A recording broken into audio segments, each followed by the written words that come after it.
Okay. Well, whatever. Not gonna worry about it.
I can menu.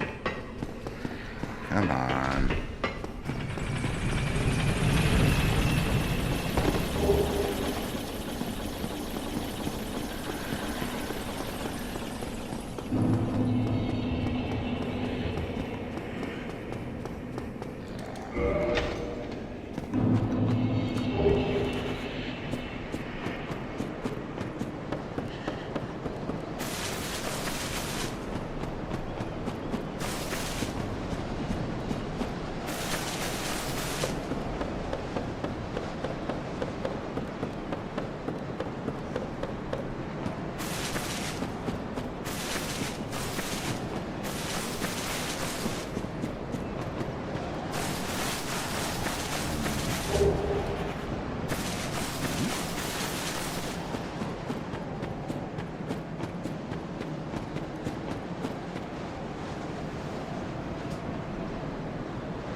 Would you hurry up already?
on back, Donald.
Yay.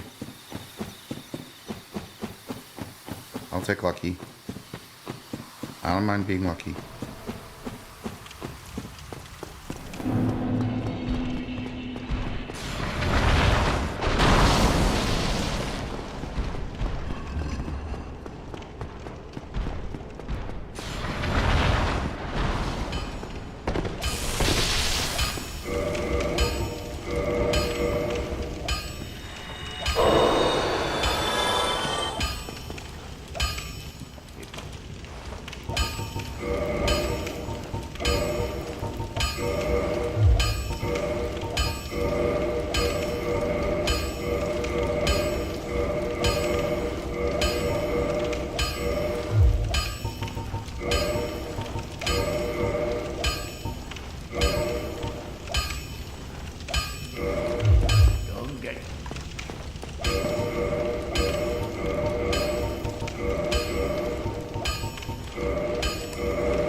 You.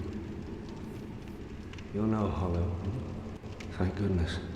I'm done for, I'm afraid. I'll die soon. Regrettably.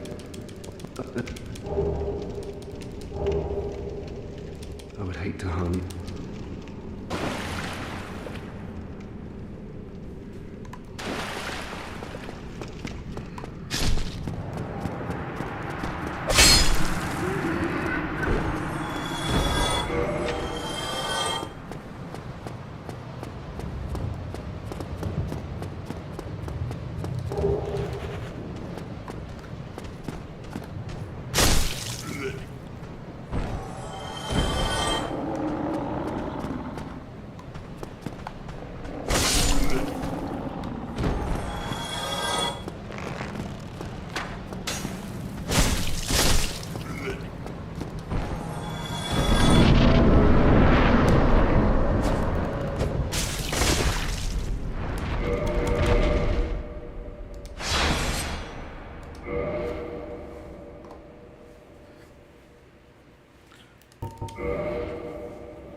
Regrettably. Thank you.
You alright, Sprocket?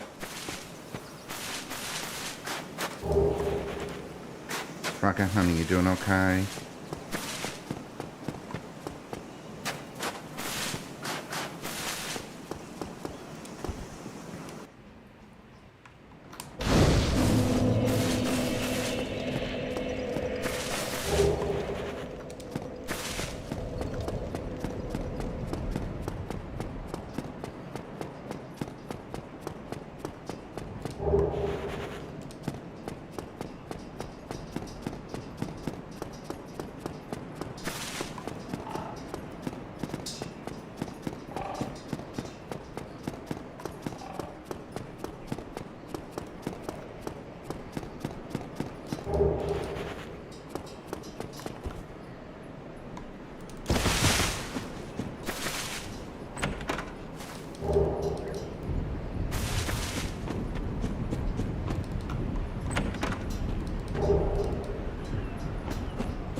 here. Come on.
Thank you, John.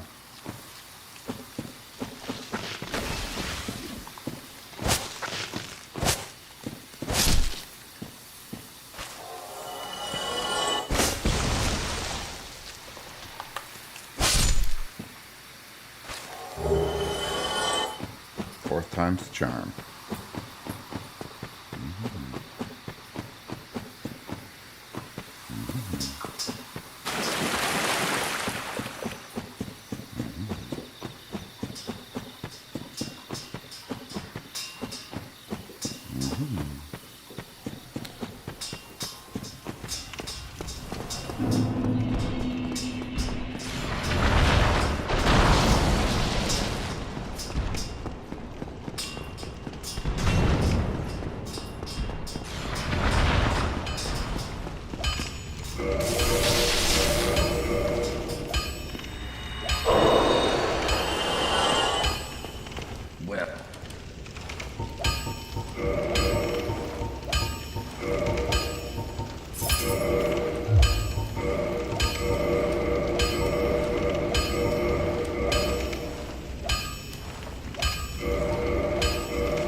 Eleanor.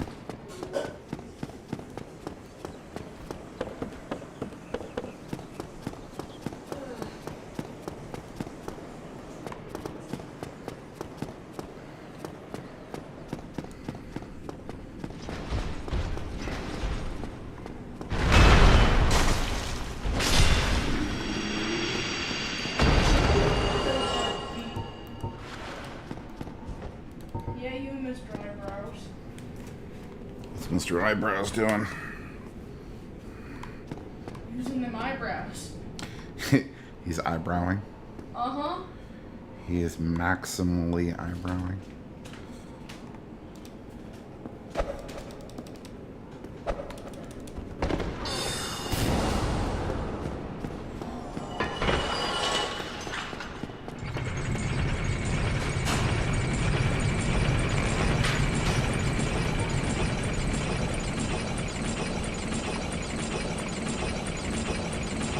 I haven't been hit yet.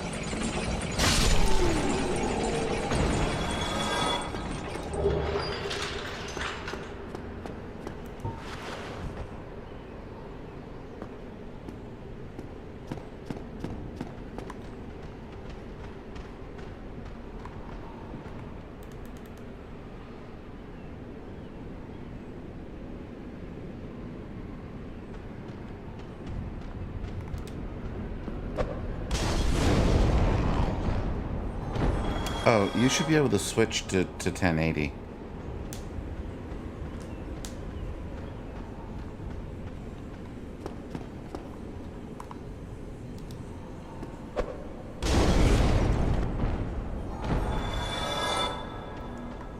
I've started streaming in multiple resolutions, so you should be able to switch to 1080.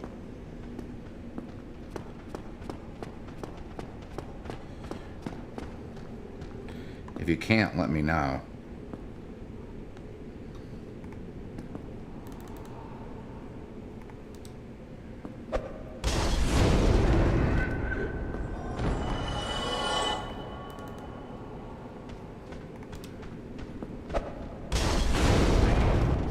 Because that would be good to know.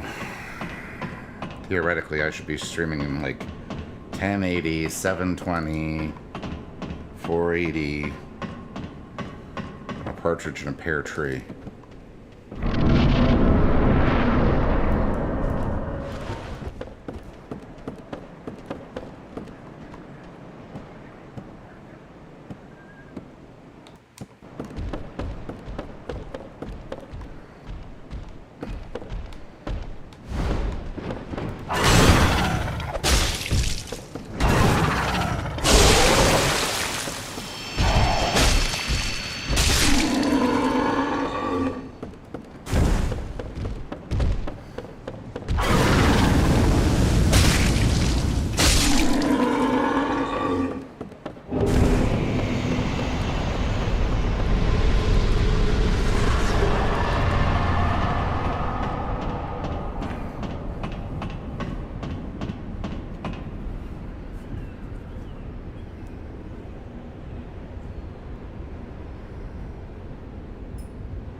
Yep, it's definitely streaming in multiple resolutions. Maybe you can switch to 1080.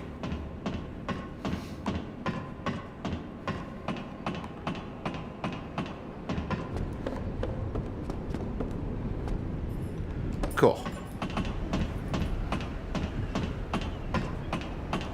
Yeah, I recently turned on Twitch's enhanced broadcasting. Not entirely sure why, but I did.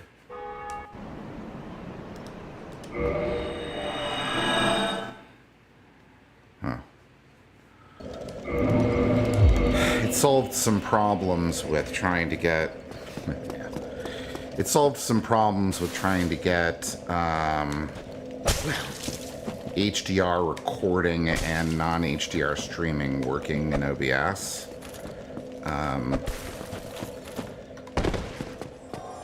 Because the enhanced broadcasting, I guess, is probably doing the what's it called? The HDR to SDR conversion for me, which again, I was having difficulty getting OBS to do it for me. Turned out that just turning on enhanced broadcasting fixed my problem. And I have it left on the defaults for how many different resolutions I'm sending out in, so I think it, like, picks every resolution under the sun by default.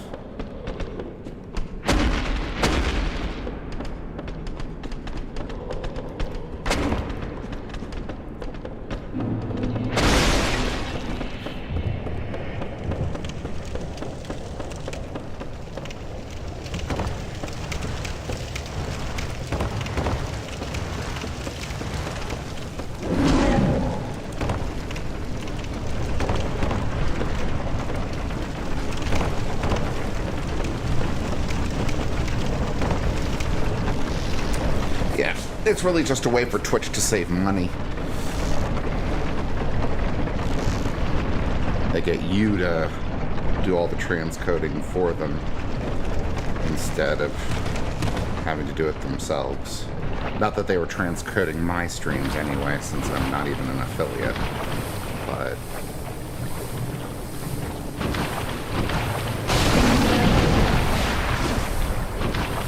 re-encoding, not really transcoding, whatever.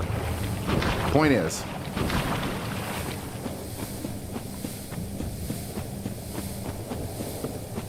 yeah, I have a laptop that's doing all of the, well, I have a fairly beefy laptop, gaming laptop that's doing it all, doing all of the stream handling and encoding and uploading and what have you for me, separate from the machine I'm running the game on, yeah.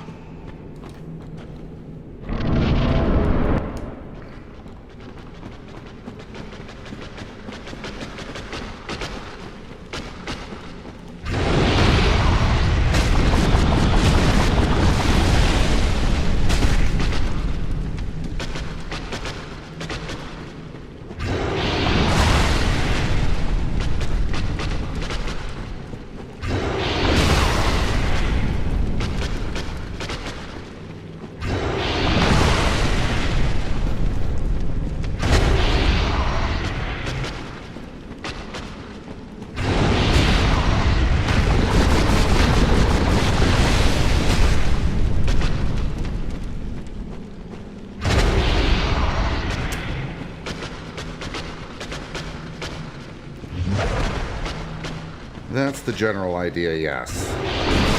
Although, frankly, encoding at 1080 isn't really particularly taxing.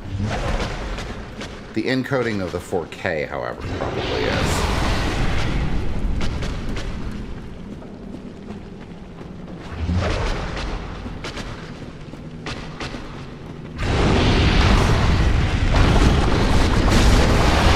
Well, I mean, if she's just going to give it to me.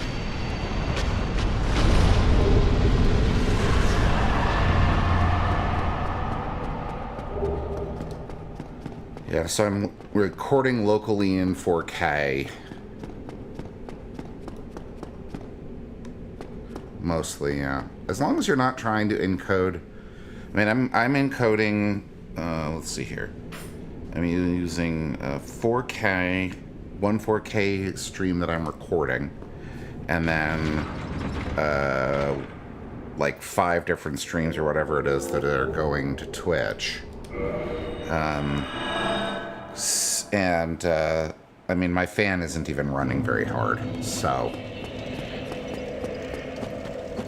I would imagine if I was trying to encode multiple 4K streams, my GPU would start screaming, but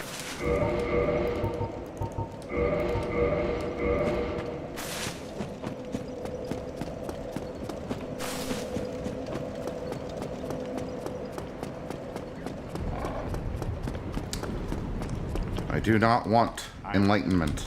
I want a garbage dump. I am it.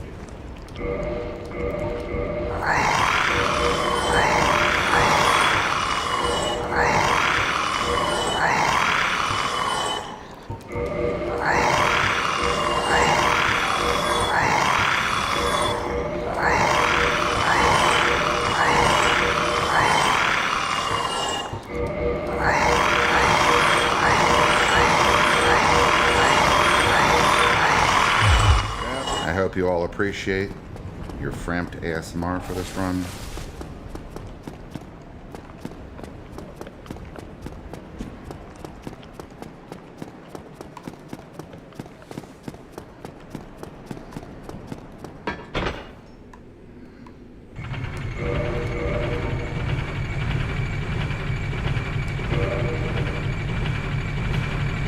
Yeah, thankfully in this run you only spend time selling to Frank once. Yeah, please don't.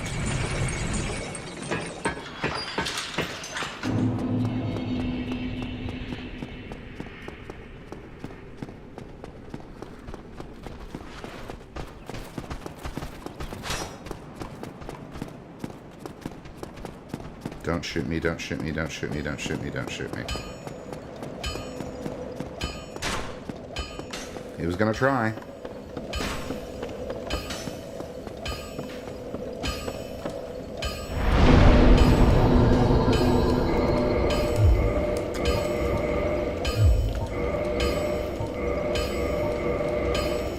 Jeez, I can menu. There we go.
don't know what causes that. I don't know how to prevent it. I never have.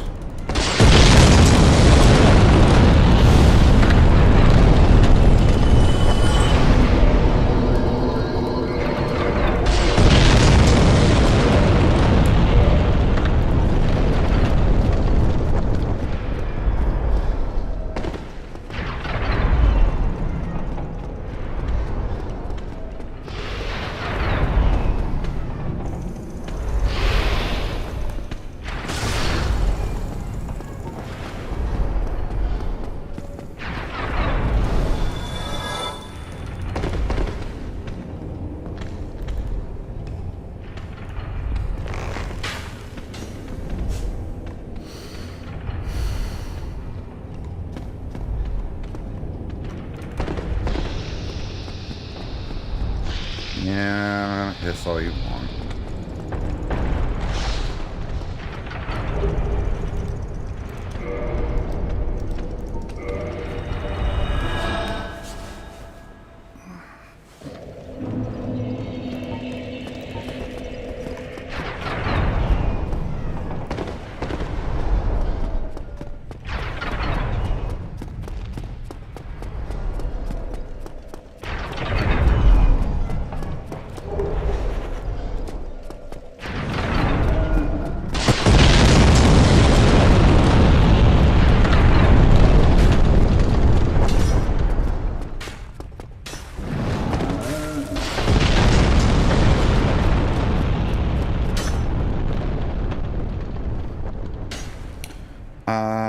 I do have some filtering on.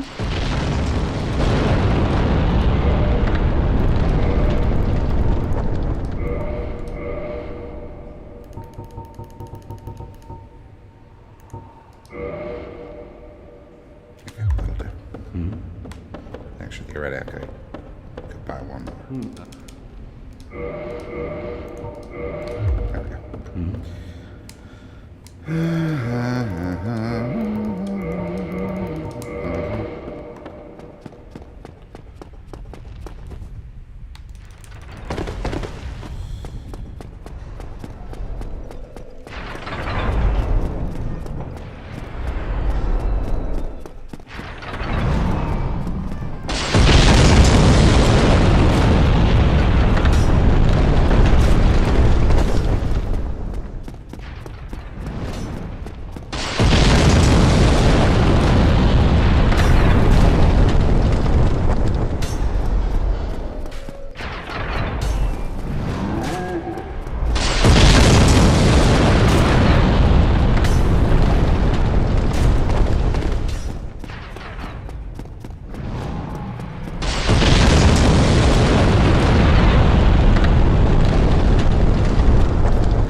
Yeah, I have some sort of auto moderation settings on that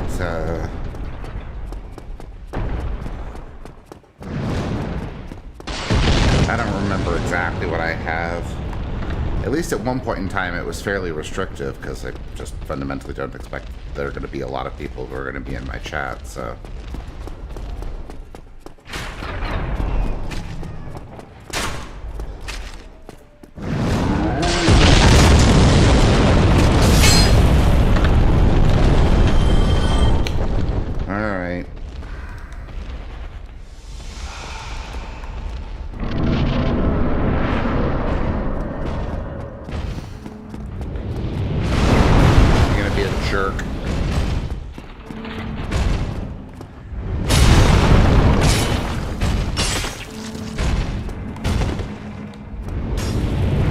Come here, you.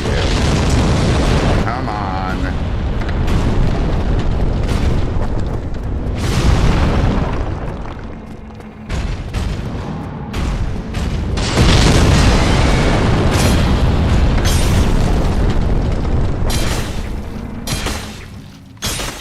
Yeah, fuck all the way off.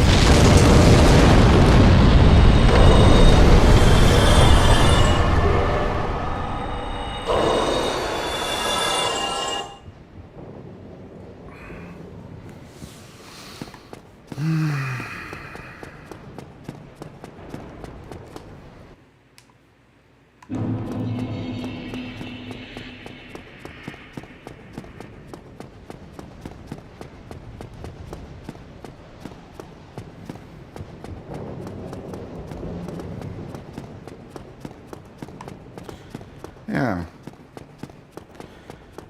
I get none of that.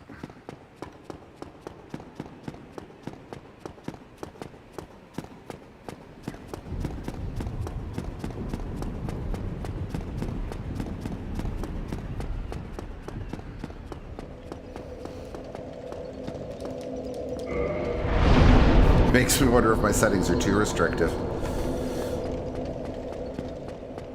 Honestly, I don't really much care.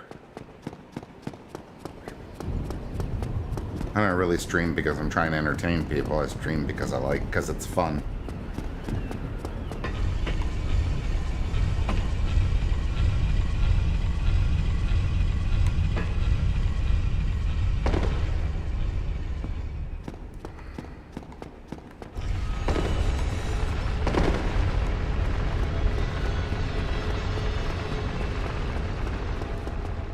Yeah, but my community. The closest thing I have to a community on this site is Team Hitless, and I spend far more time interacting with them on Discord than I do on Twitch.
All the respect in the world to people who try to make a living on this website, or streaming in general.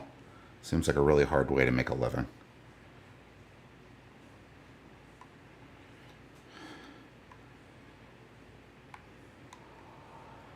I have never used the boom hammer. Other than maybe for all achievements, I don't think I've ever even bought the boom hammer.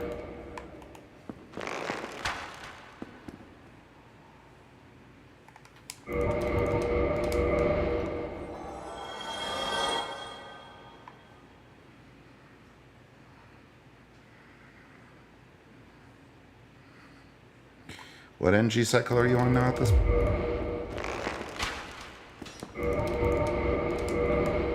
You're not at 6 yet, right?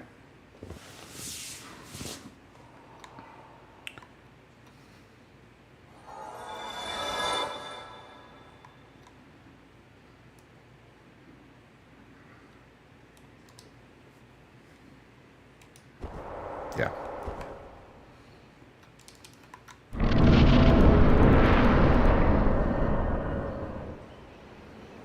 I want to try something.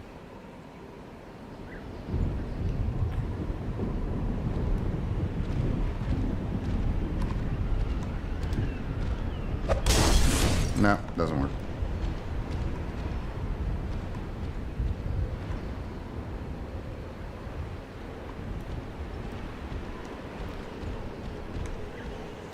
Really?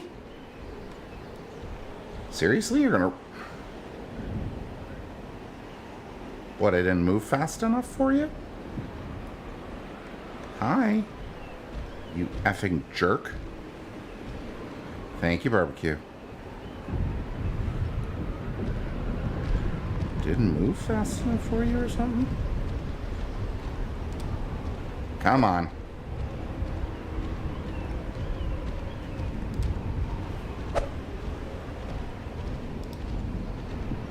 Really? There we go.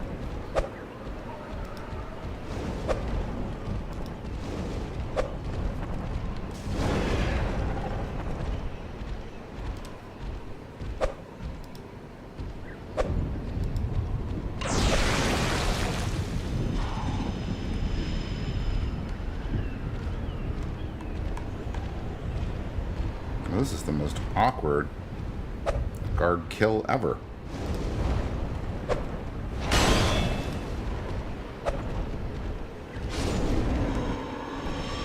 Whatever.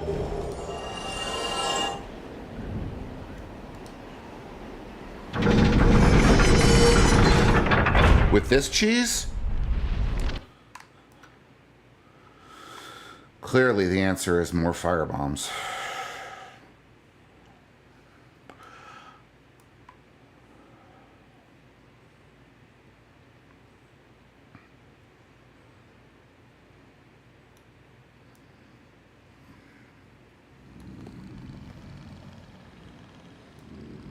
One can really never have too many black firebombs.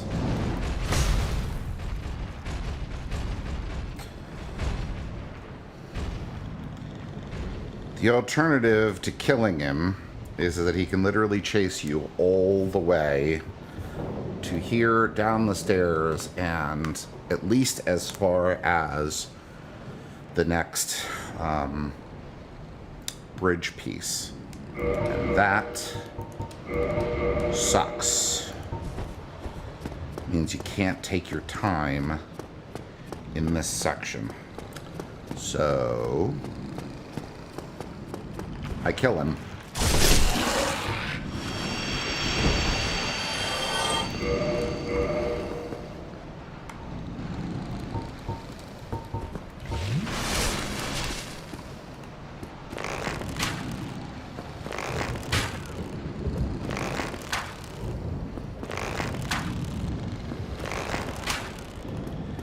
So in this game, there are two separate rings.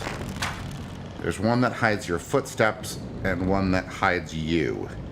And you can't get the one that hides you reasonably this early. Only your footsteps, so he can still see you. And yes, even with the slumbering dragon crest ring, he will still chase your ass.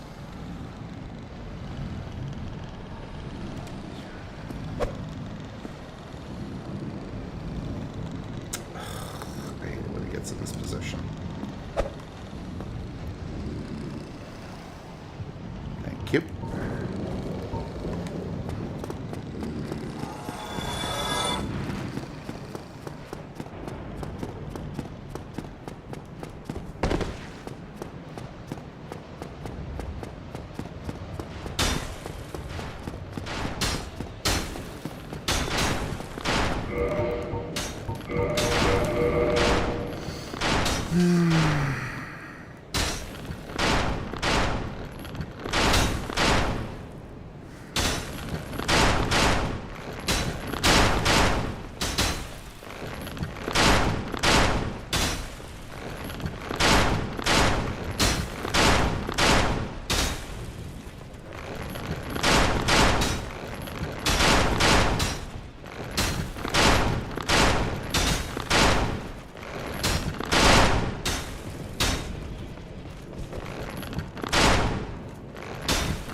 Consumables only? I think not.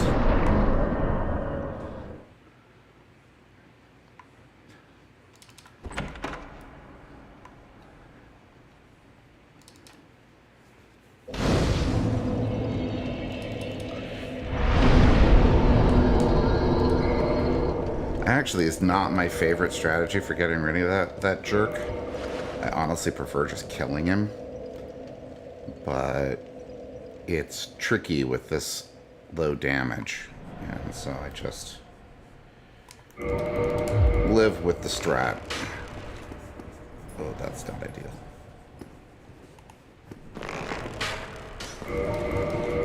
Okay. We're fine. We're fine. We're fine. Everything's fine. Why wouldn't it be fine?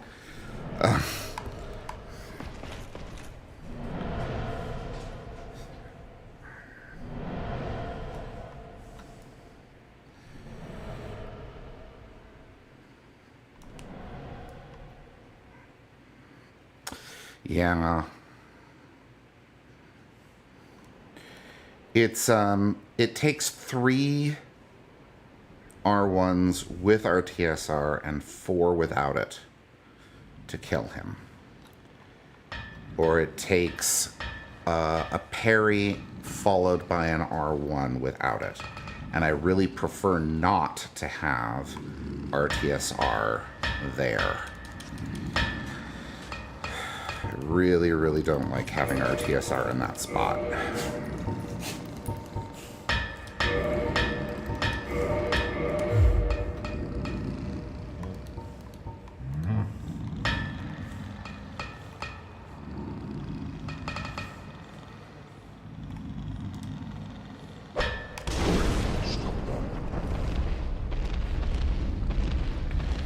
The problem with having RTSR there is that the only reasonable way to get it is before going down the bridge paths, and one of them has a glitchy spot on it.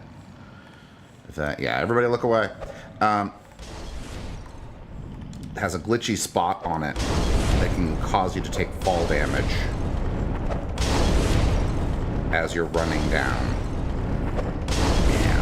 And I know how to avoid it. I've done in my first DS1 run, I kept RTSR and I avoided the spot. I avoided taking damage, but I prefer not to. Hi, Sprocket. Because it kinda sucks.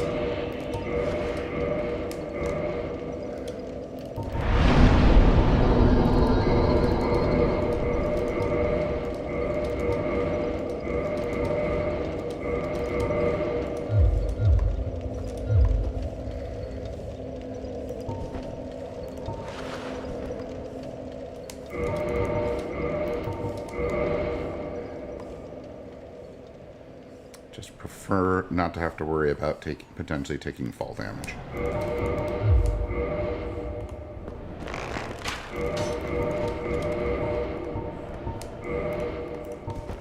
God damn it, game.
Alright.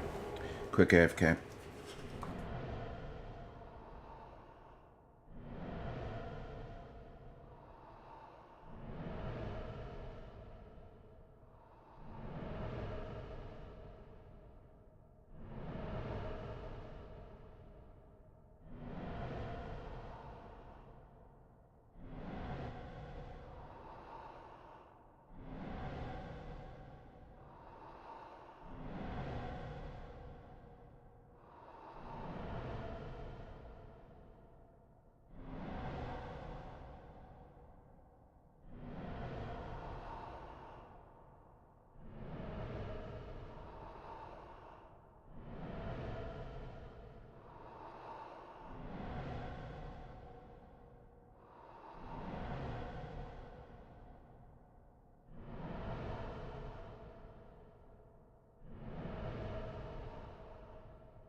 But I love you, homie. I'm sorry you don't feel well.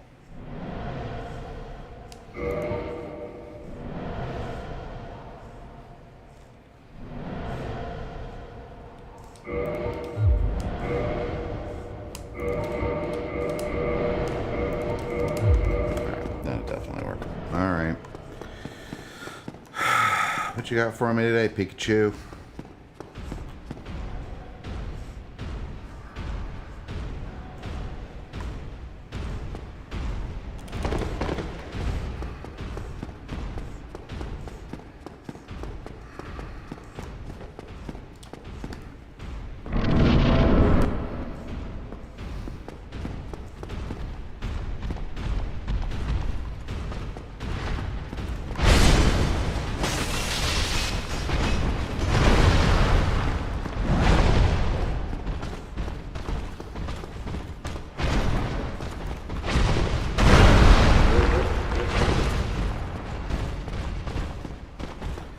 Let's get out of that corner.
Oh shit. Yeah, I fucked that. God damn you. That was me. He was backing up and I should have just gotten the hell out of there. God fucking damn it. Alright.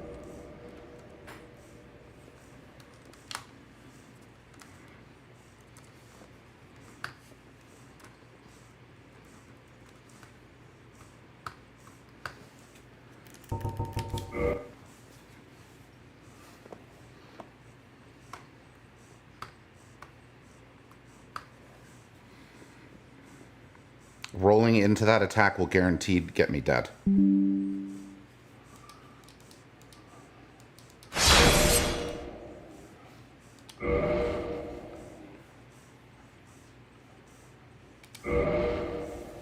The butt stomp? No. Butt stomp will definitely get me dead. The AoE, you can't roll into it. At least I don't think you can.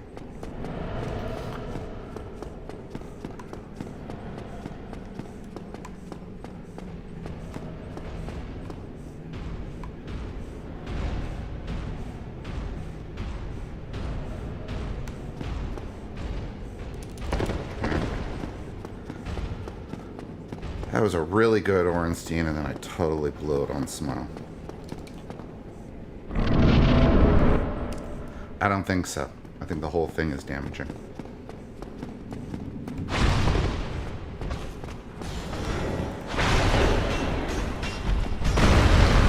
Okay.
Can we get the two of you in a reasonable state again? This is better.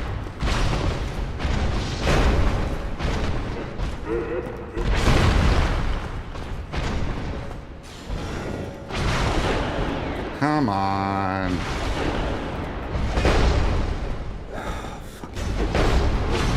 Seriously, fuck you both.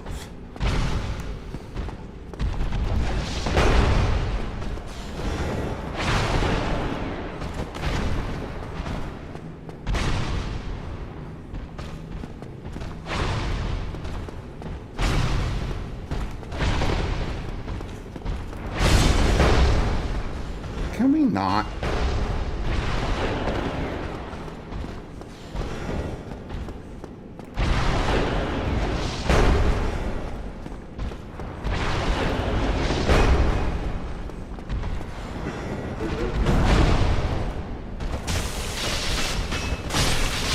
Oh my fucking god, he came out of left. Was totally. I totally blew that. That was very bad. I got flustered, and that was very bad. That was really bad. Alright, fine. I should not have gone after that, no matter what. Should not have gone after that, no matter what.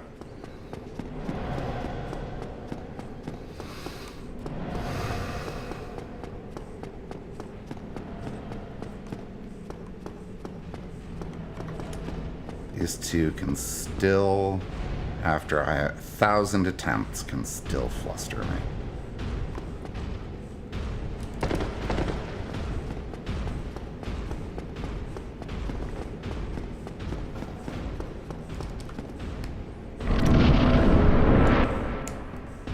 Come on.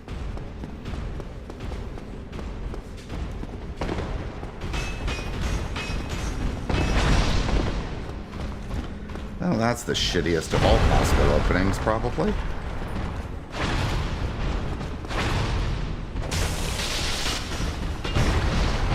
Oh, fuck you. I'm out of here. Get me the fuck out of here.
Unbelievable.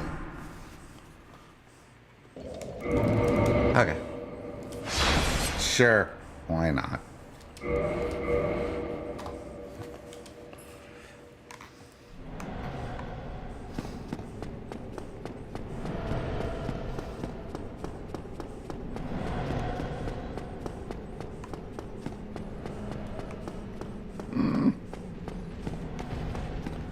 Why not? Swear on a stack of Bibles I rolled that. Doesn't matter. Alright.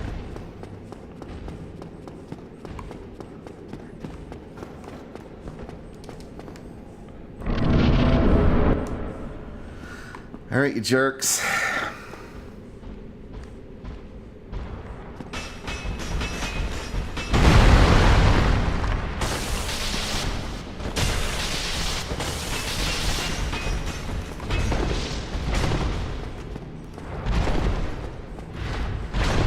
That was sketchy as hell.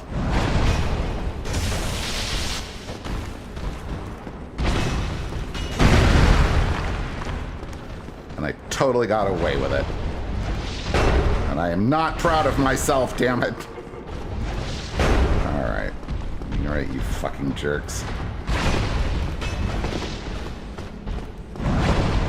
Can we not?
Thank you.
I reset it.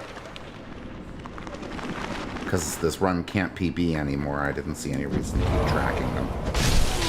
Now I'm just playing for practice and fun, so screw it!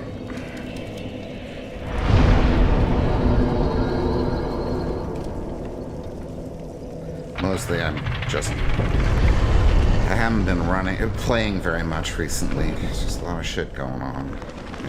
And I just really need to finish a run. So I'm gonna finish this one. God damn it. I don't care how many hits.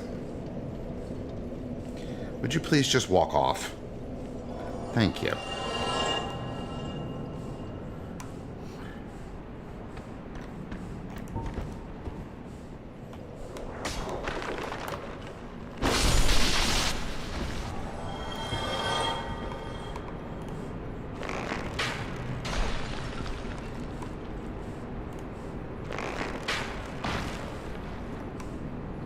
Frickin' necromancer. I've had that guy screw with me more than once. Once he got in a weird position, I could not reset him. I ended up having to actually warp back to Firelink and completely reload the area. That one was weird. Alright. Where are we at? Turn around. Go back!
Oops. That's bad.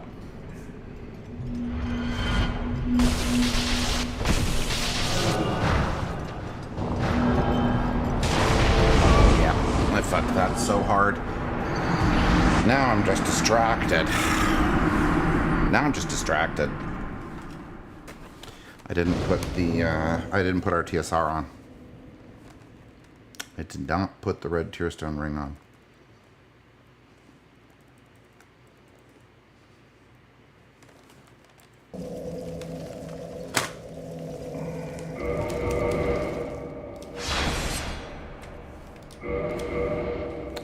Now I'm just...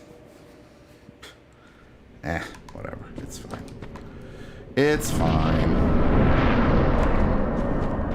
I just need to get a run under my belt and get back into it.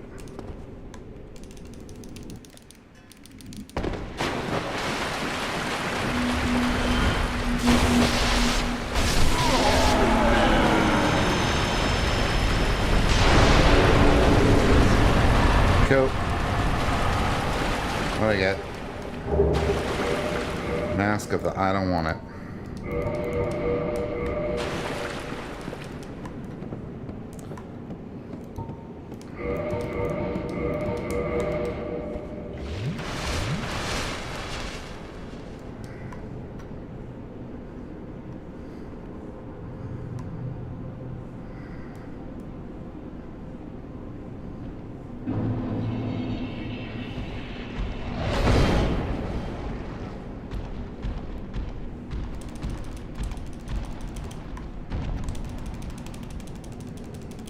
Come on, game.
Okay.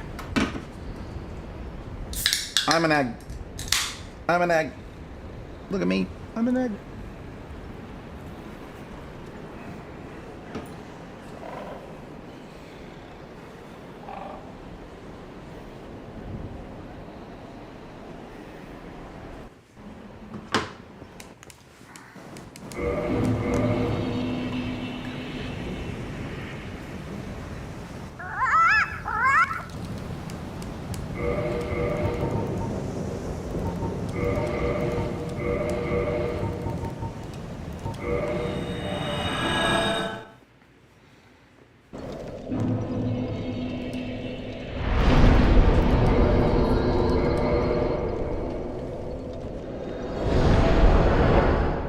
Xander, honey, what is it, baby boy?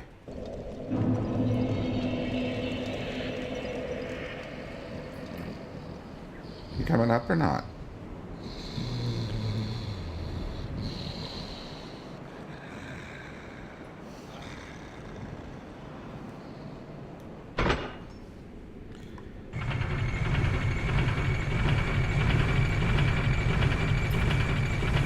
Xander, honey. Xander. Xander. Xander. Come on, hon. You can do it.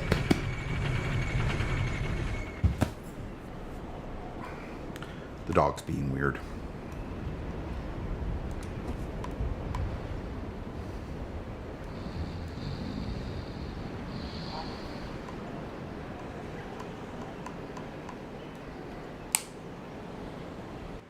Yes, Dark Souls has egg.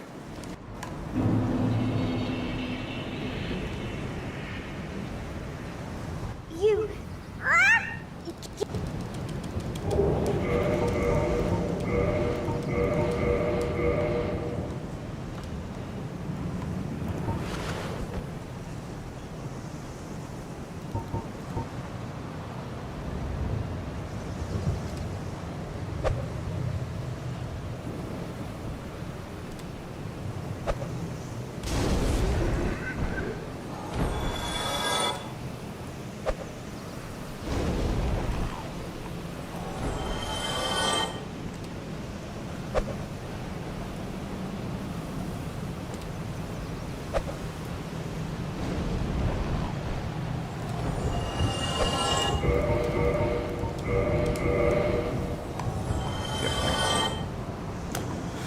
Cool.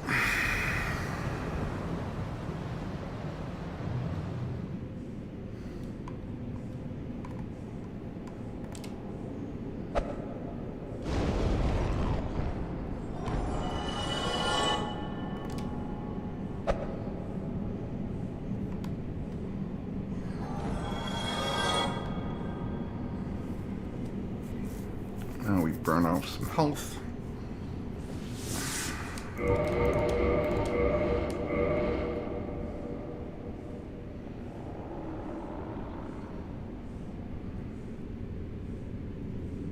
Yeah. Excuse me.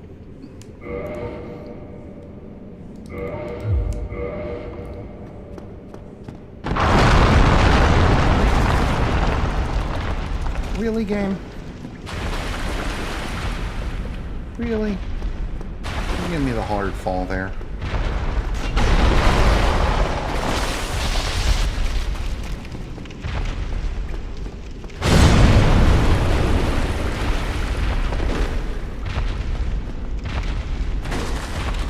No? No, you're just gonna... what? Wander around?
Demons were created by the bed of chaos as a result of the Witch of Izalith's attempts to create a new first flame,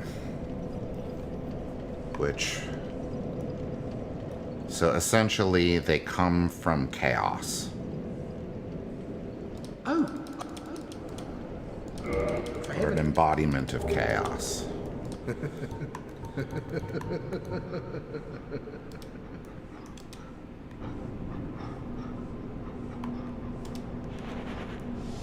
just happened there?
Don't do it, you big jerk. Don't do it, you big jerk. Okay.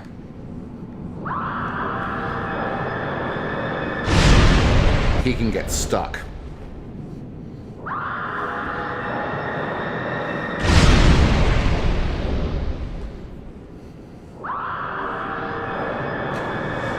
He can get stuck either on one of the stalagmites or on the,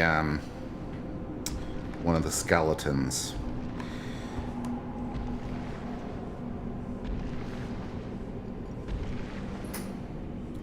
And the only solution is to bone out and try again.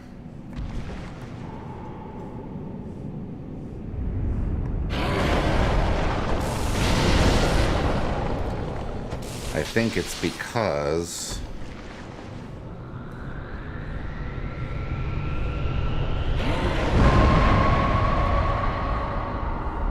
What thing? Hold on, let me finish this boss fight and I'll answer your question.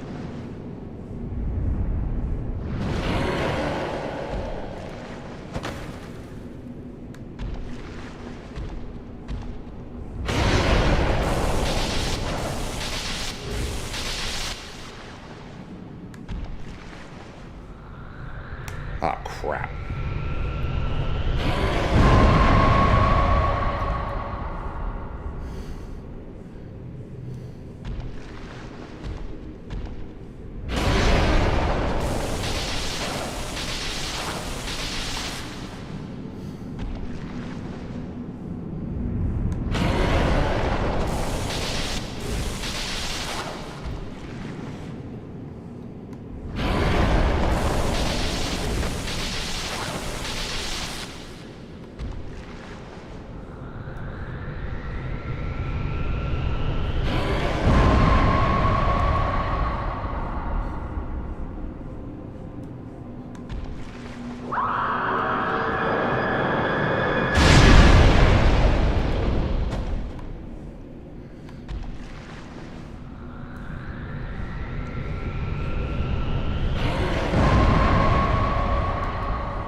There we go.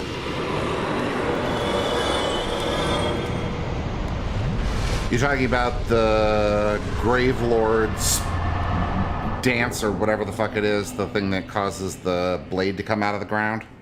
Why isn't that hitting me?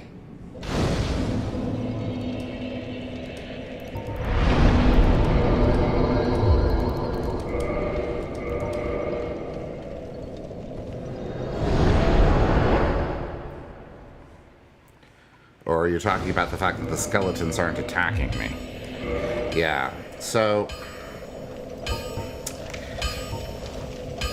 It turns out that some weapons, not all weapons, but some weapons, the two-handed blocking animation lowers your hitbox just enough that the spell coming out of the ground won't hit you. So as long as you're standing on relatively even ground, all you have to do is block. And it'll just go right through you.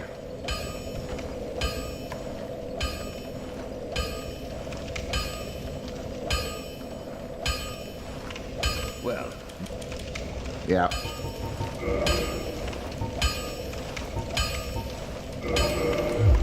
Oi. Yep. That's true. That's correct. It'll just go right fucking through you.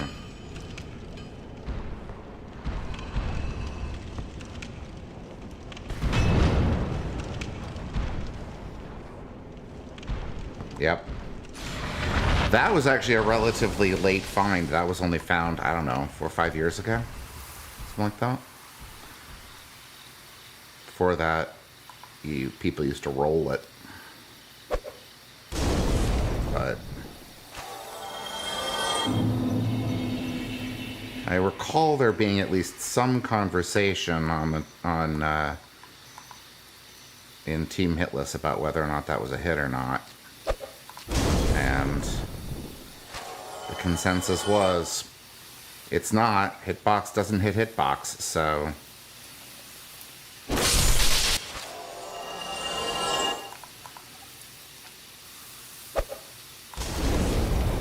please die. I hate you. Fucking trees.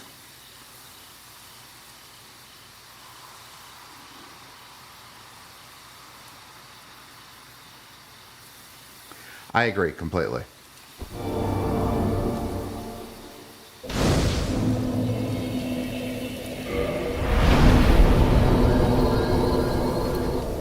There are some things that... The definition of a hit has always been something that causes damage or stagger. It does neither one.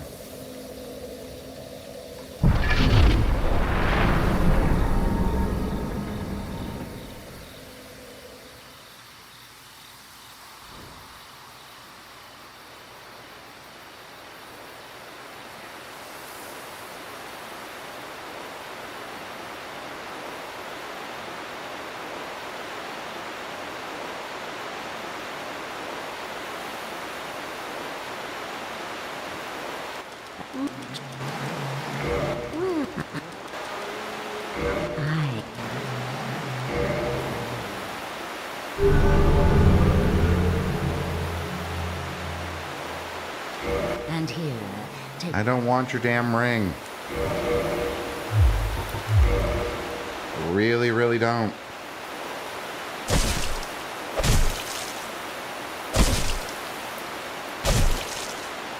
The Forest Covenant ring looks an awful lot like the this ring, the Ring of Fog. It just causes confusion in my inventory. Alright.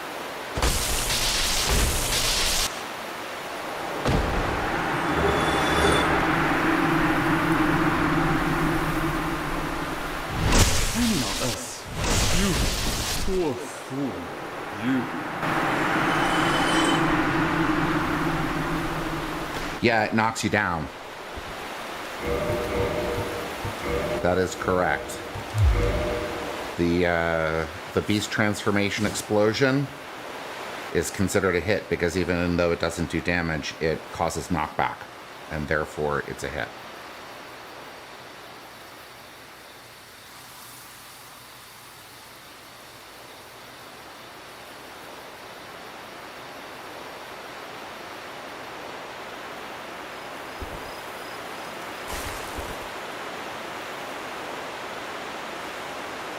But say,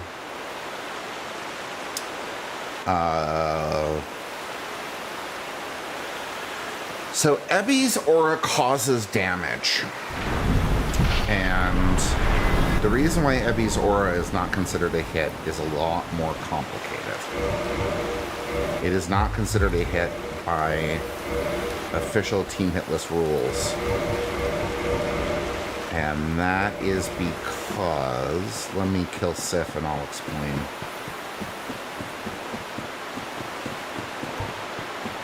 Sif's been giving me trouble lately. I keep getting staggered by her.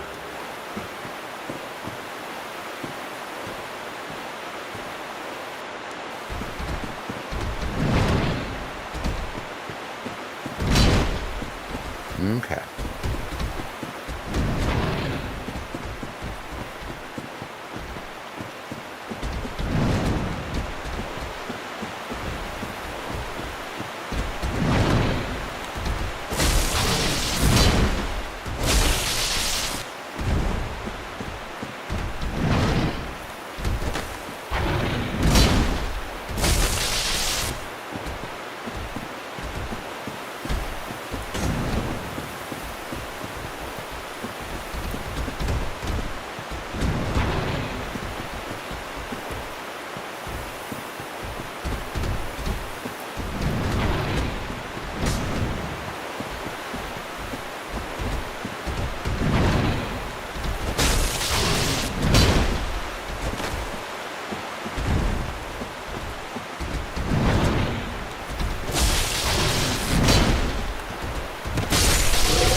The reason Ebby's aura is not considered a hit is because it isn't always avoidable. So while it is completely avoidable on a leveled run, and it is possible to avoid, though very difficult, on a BL4 run, it is, for anything lower damage than that, it is debatable as to whether or not, where am I going? That the aura is actually avoidable. Because the only way to avoid the aura is to keep her staggered or kill her fast enough before she gets it off. And on some particularly low damage runs, that just isn't possible. So then the question is, how do you decide whether a run is low enough damage in any sort of universal way that this run it's avoidable, this other run over here it's not avoidable, therefore it is a hit under these rules but not a hit under those? And after a tremendous amount of debate, the answer became there is no way to tell. There's no a priori rules that anybody can give for whatever weirdo combination you can come up with of all of the possible restrictions somebody could put on themselves for a particular run. And so therefore it was decided that if you can't give clear guidance in advance for any arbitrary set of restrictions about what it is avoidable and when it isn't avoidable, should be avoidable and when it shouldn't be avoidable, that the only answer is to simply not count it as a hit at all. So, likewise for the 1 HP aura, AoE from Flora. In fact, it was the other way around. It was Flora's 1 HP attack that was ruled as an unavoidable AoE under some circumstances where the circumstances cannot be defined. And so then somebody else spoke up and said, well, what about Ebby's aura? Isn't that the same thing? And the answer was, shit, yeah, it is the same thing. So, alright, I'm gonna see if I can kill this Hydra without fucking it up.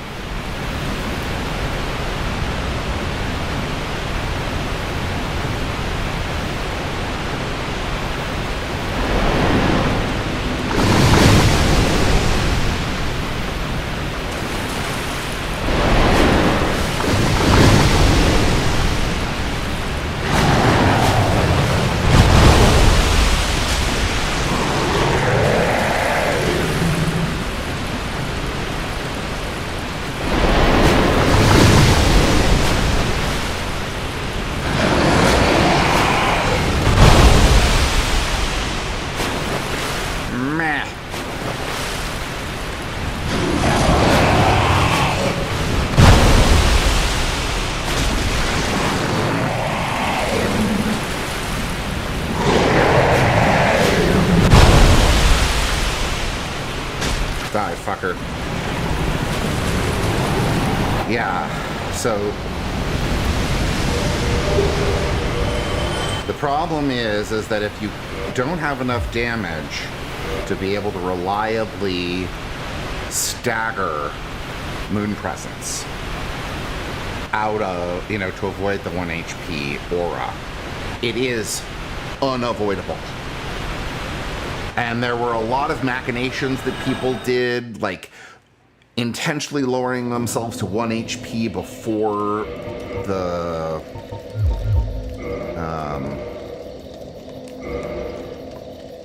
the fight, but it turns out that is unreliable because of rounding errors, and due to fall damage, people came up with some absolutely crazy setups for trying to consistently get down to 1 HP, regardless of what starting class you were on. The whole thing was kind of a mess. And so the conclusion was... Oh, I screwed this up. I should have used the test ring first. The conclusion was that under arbitrary restrictions, it is impossible to give universal guidance. Yeah. It is impossible to give universal guidance. Therefore, such that somebody would know before picking a set of restrictions whether or not, what the rules were, right? Having non-universal rules that were unpredictable, and therefore somebody couldn't necessarily know. Oh shit. I forgot to buy the mask. I'm really not paying much attention, am I? It's alright. Alright, let's do this. I'll go back and go with it in a minute.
Late.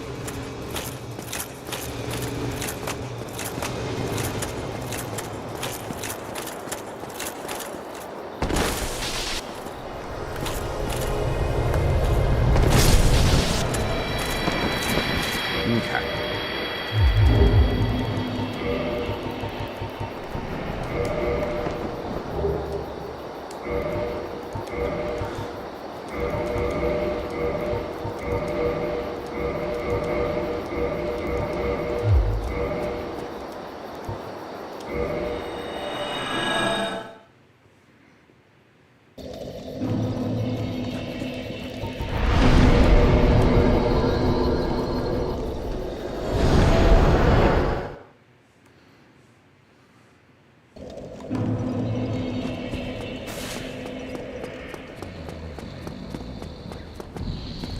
Bed of chaos.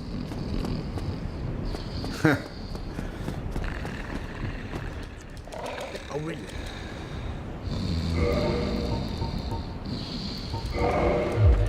Right.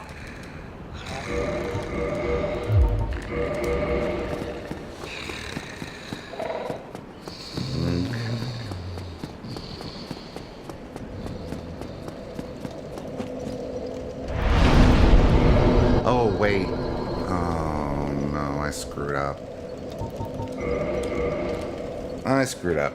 Alright, that's fine. I should have done this right now. Should have done it later. Oh well. No big deal.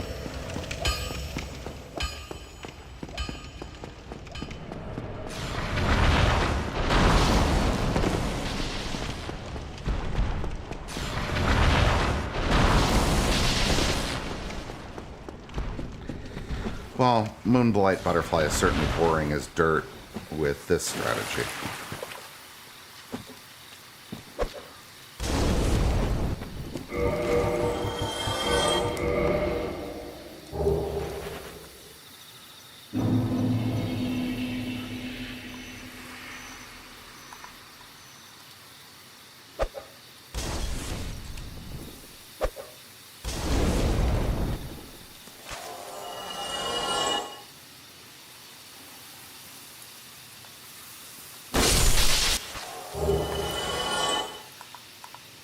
Go back through the trees an extra time. Oh well, what are you gonna do?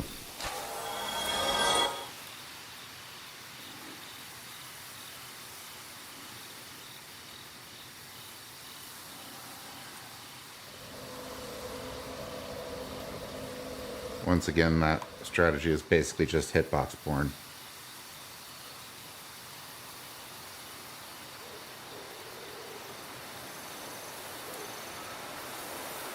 By lowering your hitbox. butterfly targets the wrong spot and it runs into the wall.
I have fucked up this strategy multiple times recently. Let's see if I can not fuck it up this time.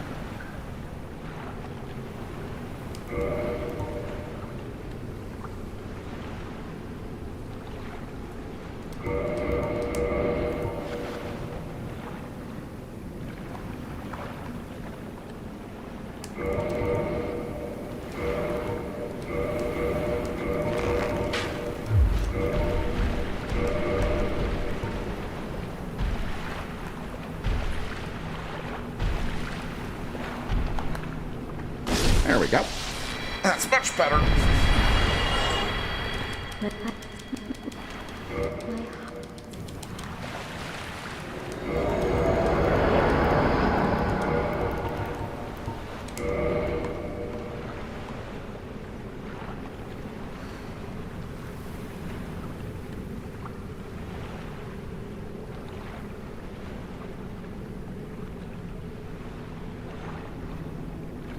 Okay.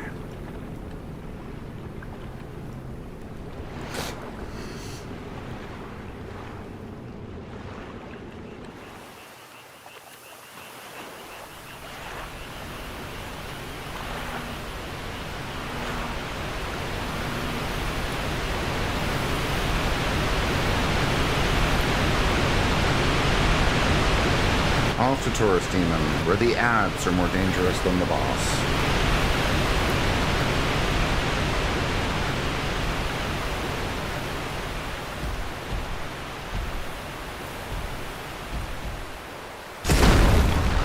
You missed.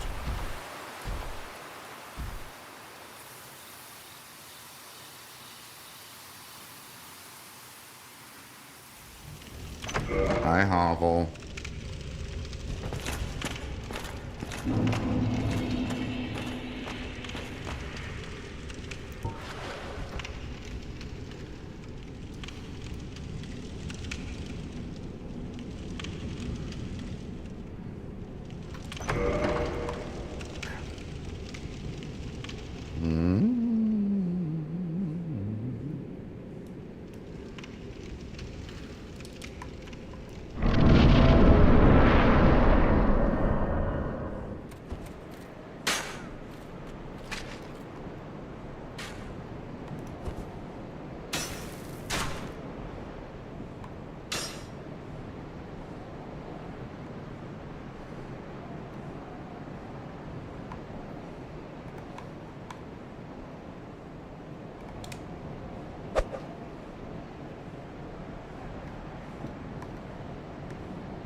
Trying not to forget to put our TSR on.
Bloodborne actually already had precedent for the idea of something which was caused damage but was considered unavoidable and therefore not a hit.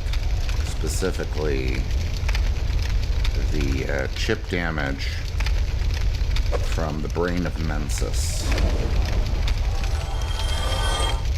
which for a very, very long time was believed to be unavoidable, and therefore was treated as, quote, environmental damage.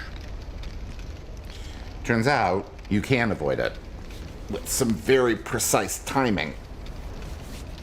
You can, in fact, avoid the aura the chip damage from the aura entirely. But by the time that was determined, there were a sufficient number of accepted runs that had the chip damage in it that it was too late to go back.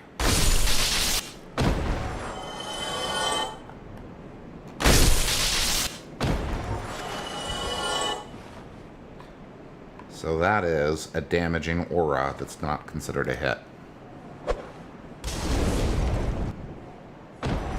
Yeah, it's only the third and subsequent spikes that cause damage. So you need to dodge between all the rocks. I actually don't know how to do it because I've never tried to do a no damage run. And I don't care about the chip damage from the aura, but yeah.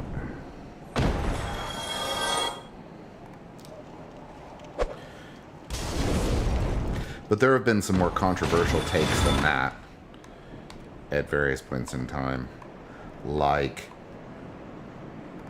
whether or not the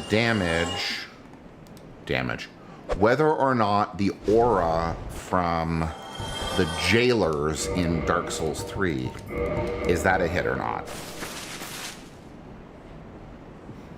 What do you mean by janky wall physics?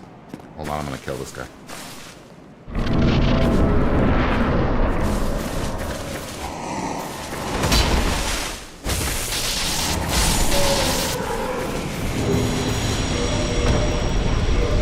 The answer is it depends on the janky wall physics, probably, but can you be more specific?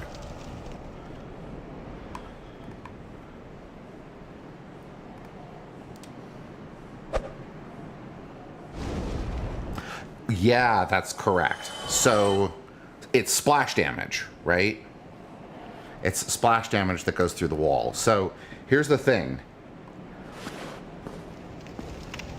Yeah, exactly. So if I get hit through a wall, it counts as a hit. So turnabout is fair play, something, something. Yes, you can absolutely attack enemies through walls as long as you can hit them.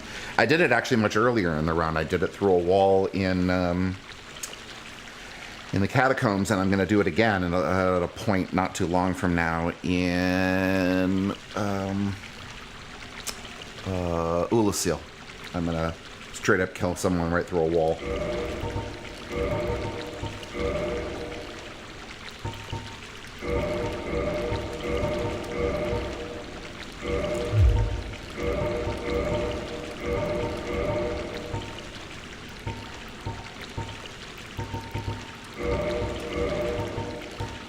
Yeah. So if you take a hit through a wall, it counts as a hit. So turnabout is fair play.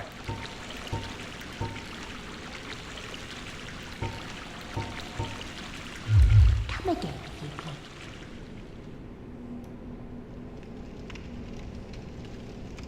Yeah, see, that's actually perfectly valid. That's an interesting one, actually. Differences in communities. So, killing the brain sucker through the door to get the orphanage key is completely valid under team hitless rules, but is illegal under glitchless Bloodborne speedrunning rules. maybe? But yeah, it is considered... I mean, you can do skips as long as... Typically, even in glitchless runs, as long as it's not considered a glitch for some definition of a glitch, skips are allowed. But yeah, under glitchless speedrunning rules, you cannot get the key by killing the brain sucker through the door. But hitless rules, which are theoretically supposed to be glitchless runs, it is considered perfectly legal.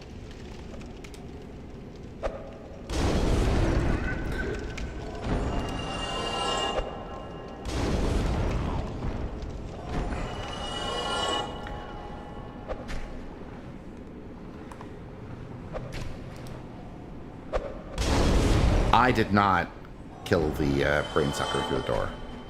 I actually went the long way in my runs because I don't like that skip.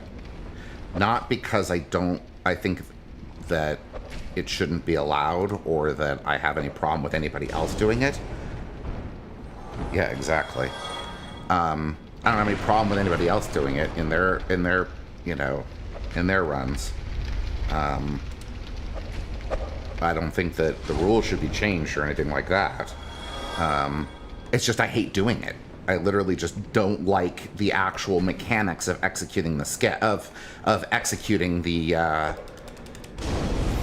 kill. I find it to be fiddly and uncomfortable, and if you really screw it up, the only real solution is to mark out and reset the area and try again, and that I find irritating. So I ended up just learning how to do it the other way and was very comfortable with it. So, but most people, most hitless runs you'll see do in fact, when you'll see oftentimes people will pick up the threaded cane, you know, the level 0 threaded cane at some point during their runs for the sole purpose of having a weapon that has reach to be able to hit the brain sucker through the door, and then they'll sell it or drop it later.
Yeah, when he gives me the scream opening, it's completely scripted.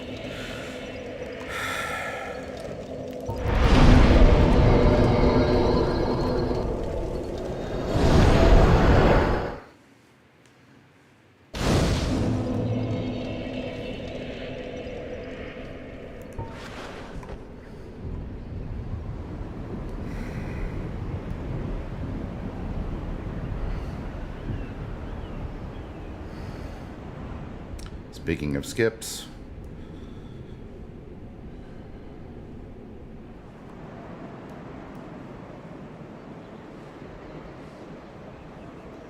I haven't practiced Duke skip in a while. I hope I still know how to do it.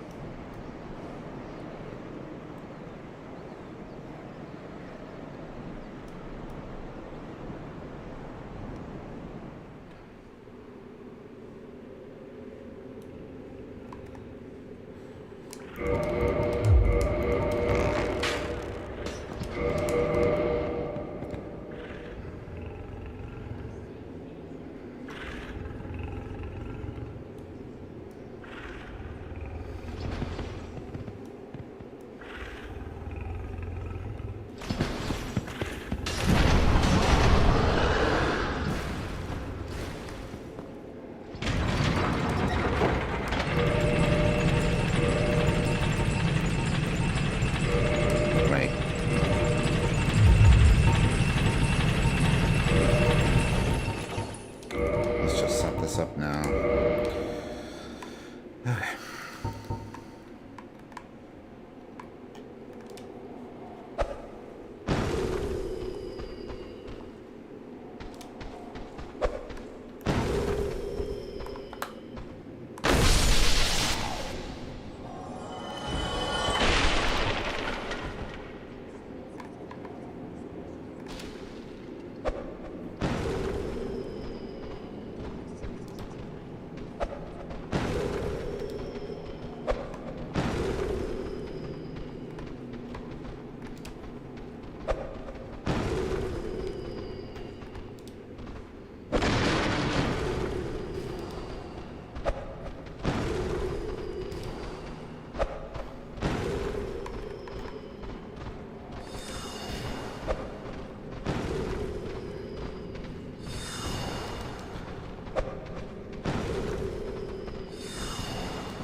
You mean the one where you abuse the elevator?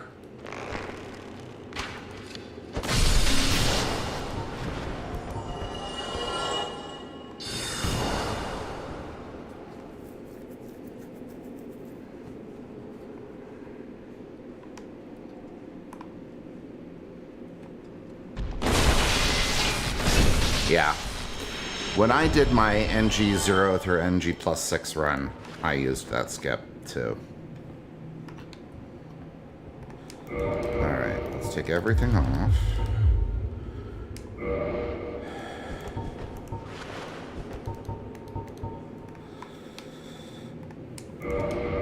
I have this set up right, don't I? Okay, here we go.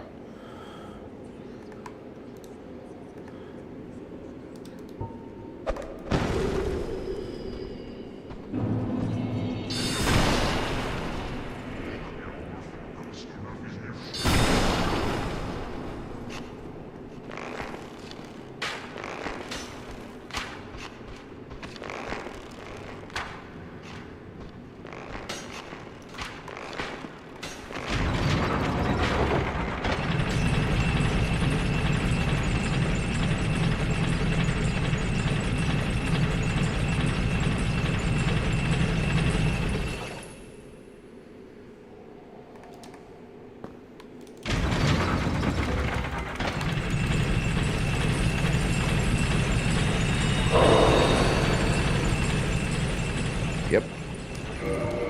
Cool.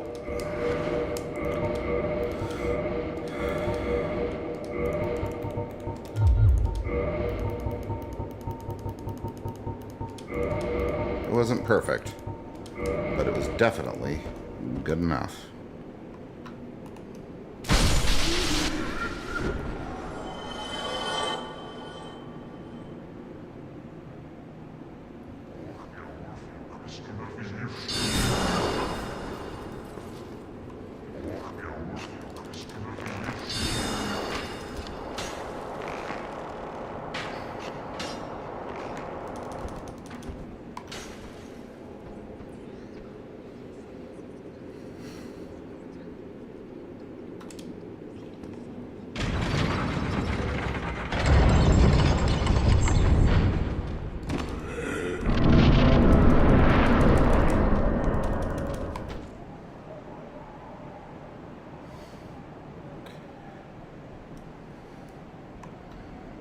Yeah, it turns out you can get through the Nightmare Frontier relatively quickly, even without the skip.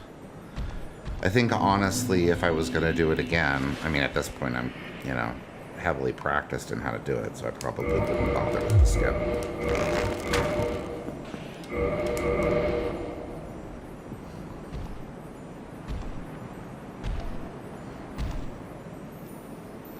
The only tricky bit is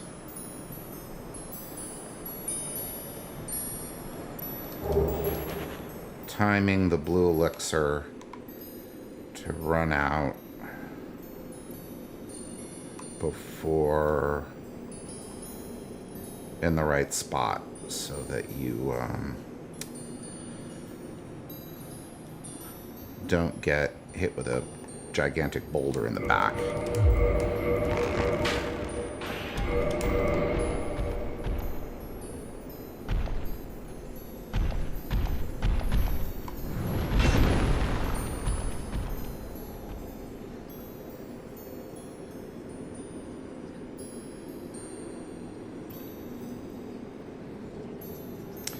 Yeah, that's definitely one of those you just memorize it. The way I do it is I run to a particular spot above the sort of poison channel down the middle. You drink a blue elixir, fall off, roll, and then you basically just hug the right-hand wall. You're going to get poisoned, but who cares?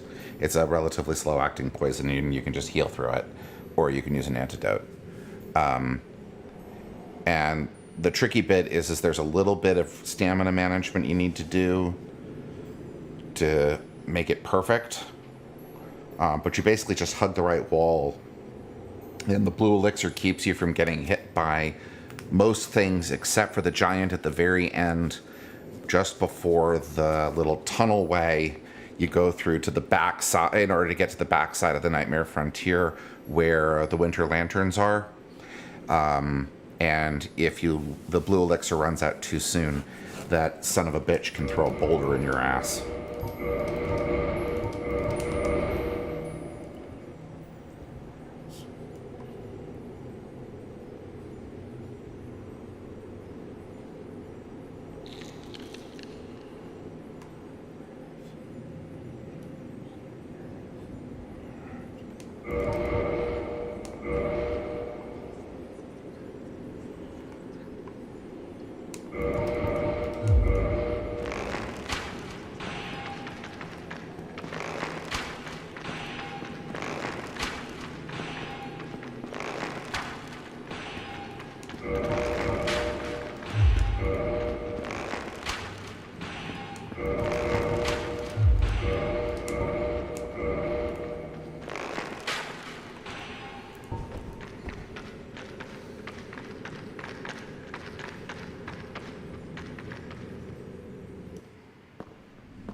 A lot of the Wandering Madnesses are there to get you into trouble.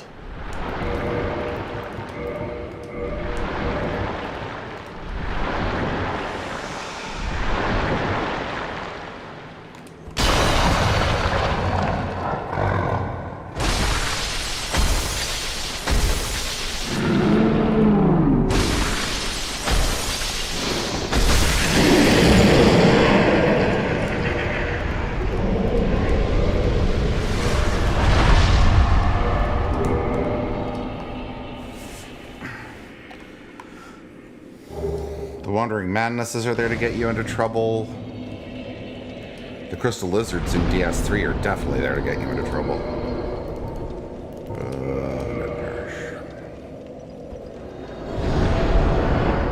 Yeah, screw that guy.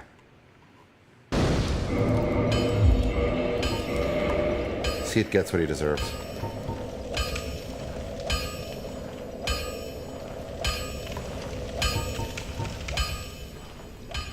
He doesn't deserve shit.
Yep.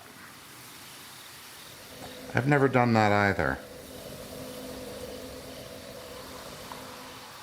I think Given that at least theoretically I know how to not get hit by every single boss in the game. That might be a fun thing to do.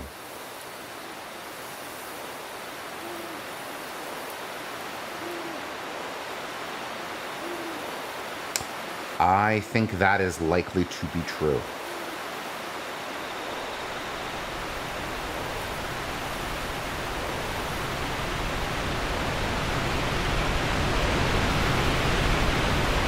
I think Elden Ring would probably give it a run for its money, but I'm willing to bet that your supposition is correct. Once you've stacked all those buffs in Elden Ring, you can do some absolutely bonkers ass shit.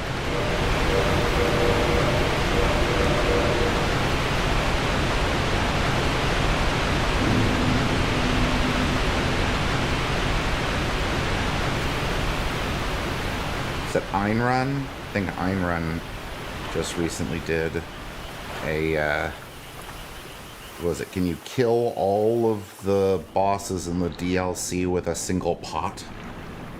Something like that. The answer, by the way, is yes.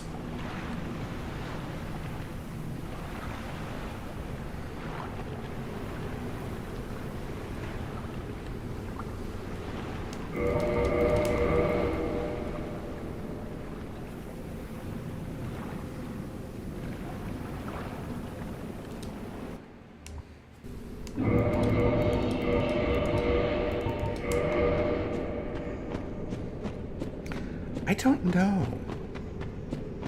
I know people are doing challenge runs in it, but I don't know. Yeah. I don't know. Alright, I'm gonna focus on this because this guy could be a bitch.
Damn walls, you jerk.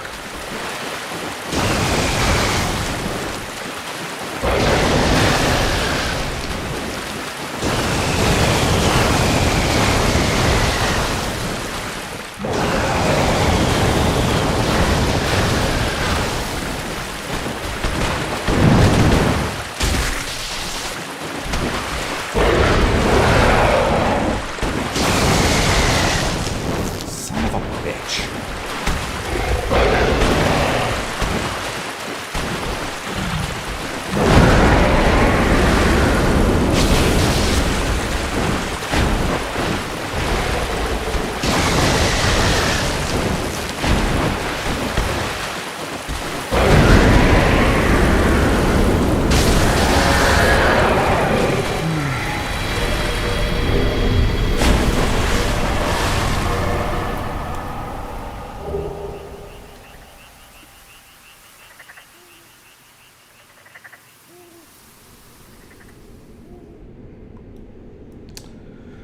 Yeah, if you watch, so like, the standard no-hit run, yeah, the standard no-hit run, no-hit, no summon, for Elden Ring, like the first 45 minutes of the run, 45 minutes to an hour of the run, you don't kill any bosses. You spend the entire time just gathering buffs and weapon upgrade materials.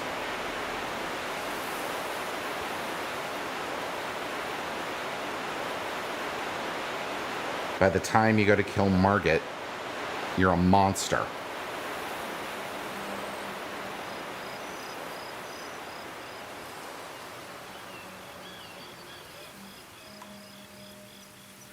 It's like one boss you might kill, which is the Draconic Tree Sentinel,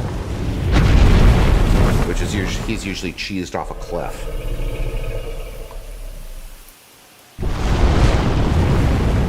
There's a strat that involves using kukris to move him into a position where you can then just cheese him off a cliff, which not only gives you access to the capital, but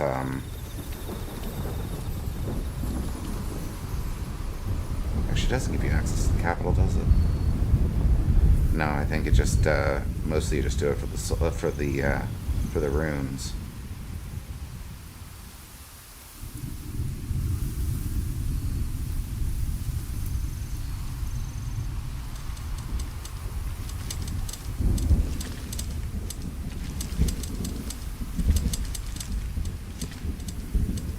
Then there's something hard reset, because if you screw up that strat, because there's limited accessibility to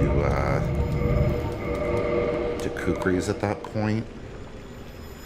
And if you run out of them, I think you end up in a bad situation. Something. Alright. Yeah.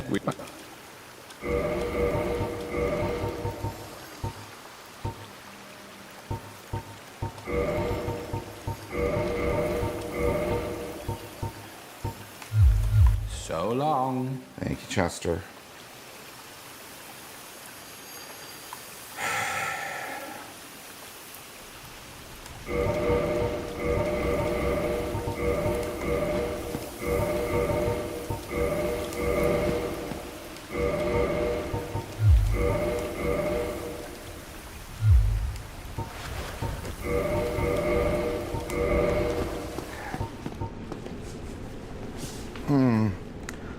What you got for me, Artie?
was a good one. That made me happy.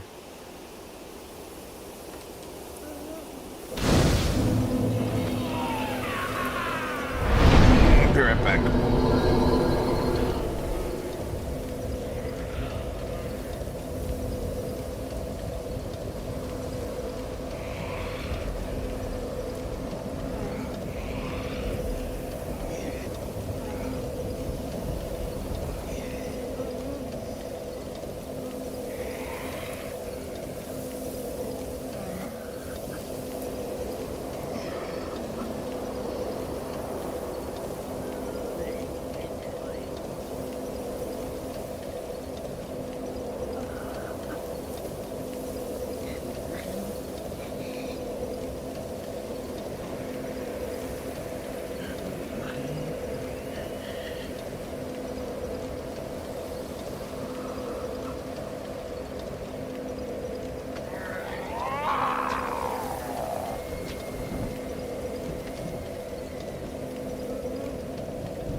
Alrighty.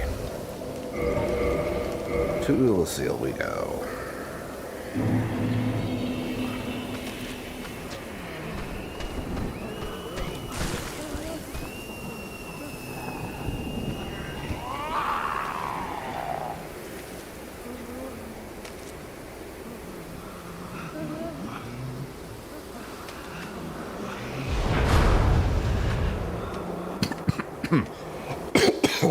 Excuse me.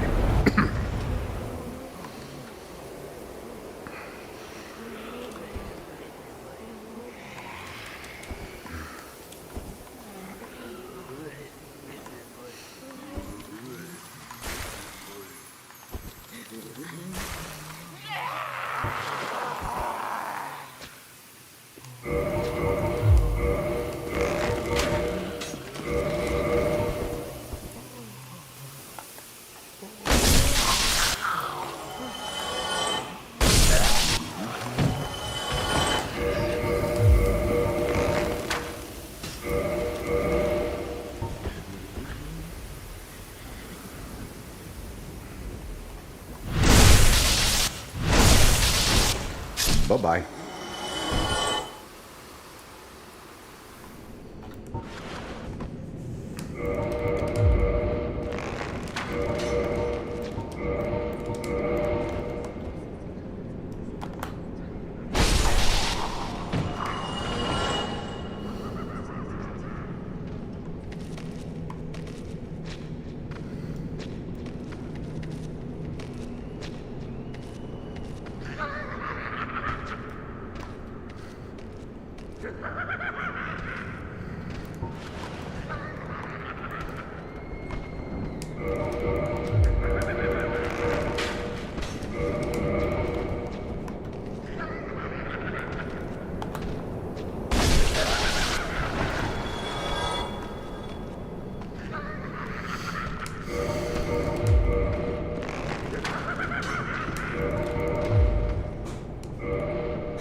I am.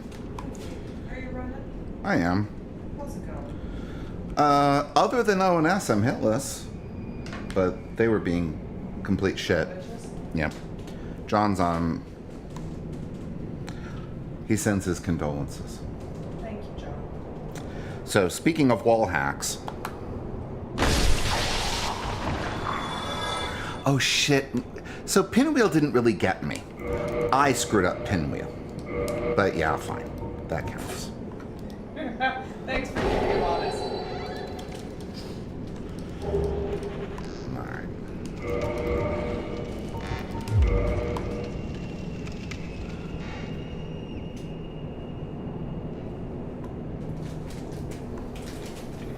It has, other than some ridiculous spaghetti that is probably mostly because I just haven't been playing very much.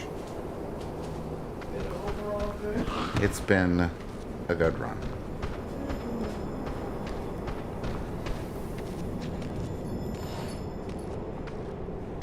Come here.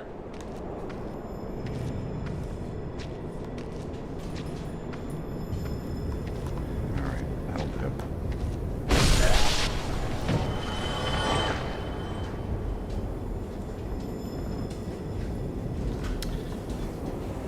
I didn't reset the hit tracker, it turned it off.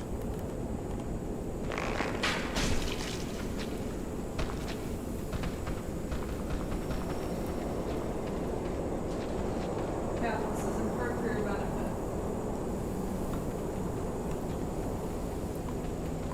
Do you want to come here or do you want to scratch your shoulder?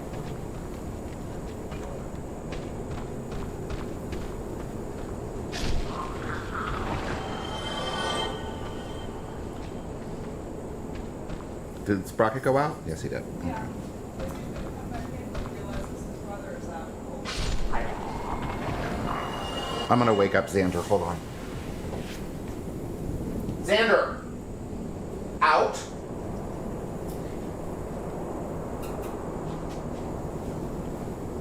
Out!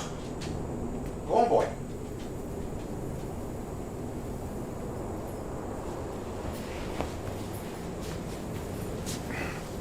Okay. Where was I?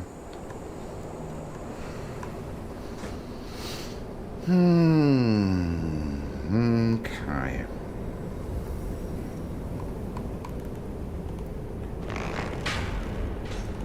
To be fair to myself, I stopped giving a shit about how many hits I took, which is why I reset the hit counter.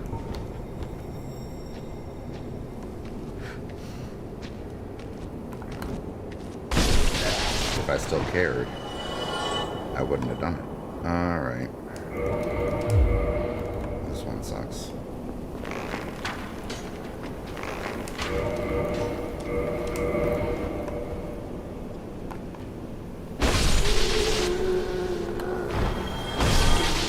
Okay, there we go.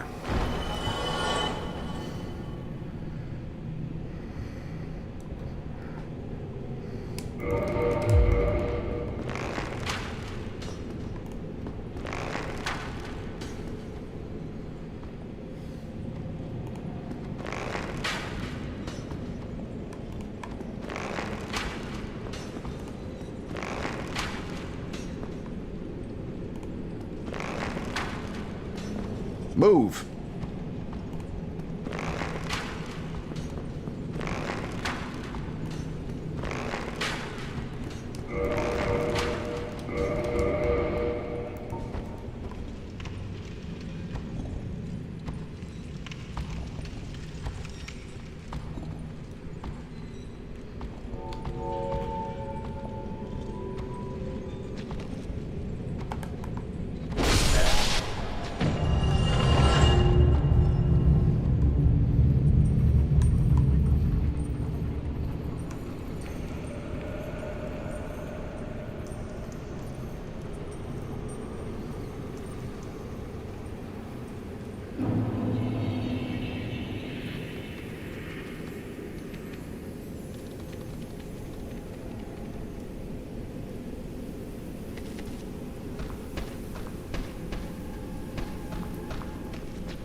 to kill Menace.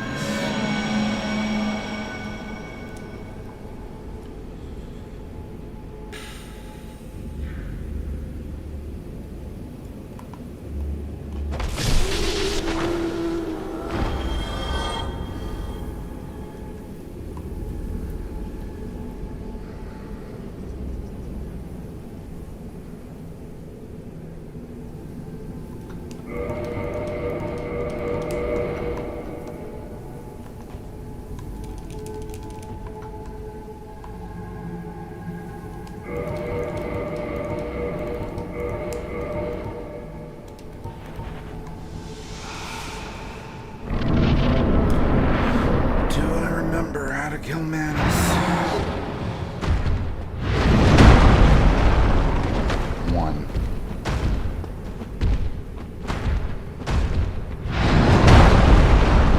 2.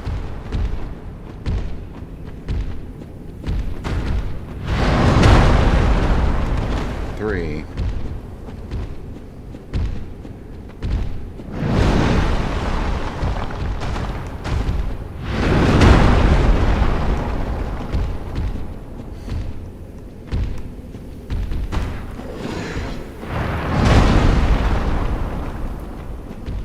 'Let me clear some more of these first.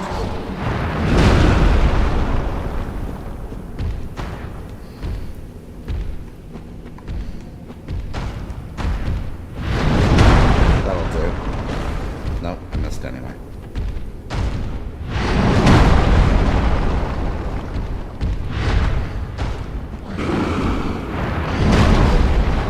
That should be 4.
Fuck you.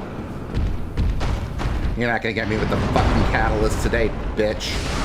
Alright.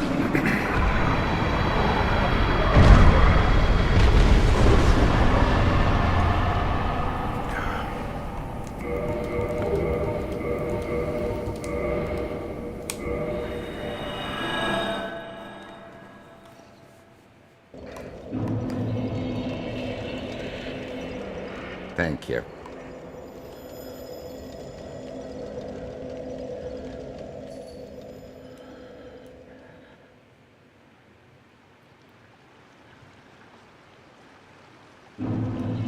I was kind of hoping he would do the catalyst attack because I wanted to know if I still remember how to do it correctly. It's a very fast early attack. When I was first learning how to do this, he'd get at me with it every damn time.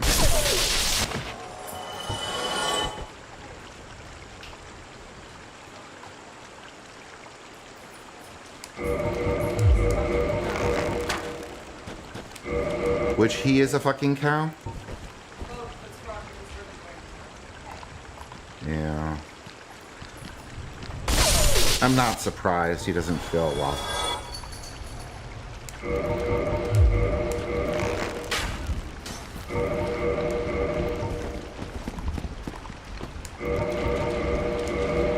That was almost bad.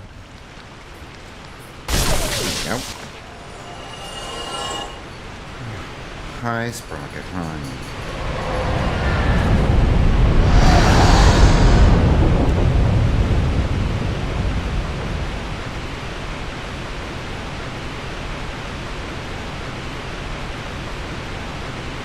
One, two, three, four, five, and out.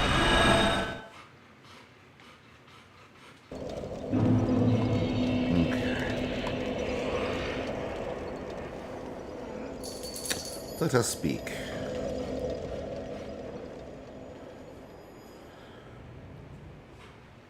With Hawkeye go.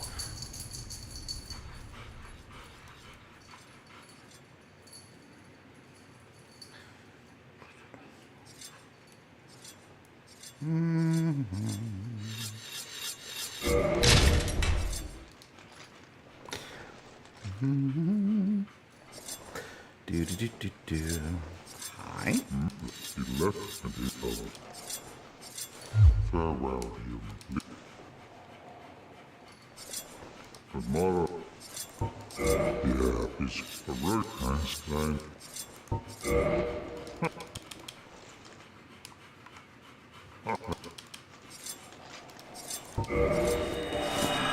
Okay, kill me.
All right, you big jerk.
Sprocket? Are you gonna puke that grass you just ate?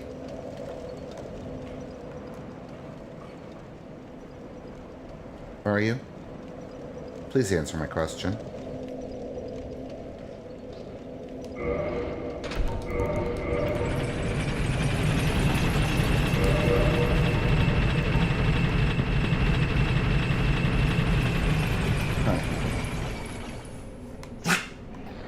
Yep, you definitely are. Sprocket, let's go. Come on. Come on, Sprocket. Come on. Wait. Sit.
What you want? You were anyway. Go on. You want to puke too? Go on. Go puke. Everybody puke. But at least they'll puke outside. I don't know what else to do.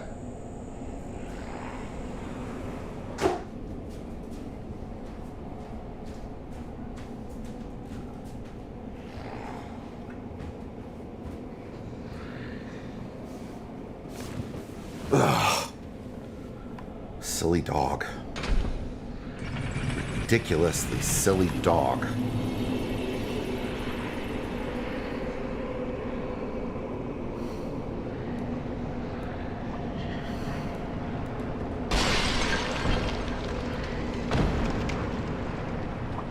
Oh. Oh, who cares?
Okay.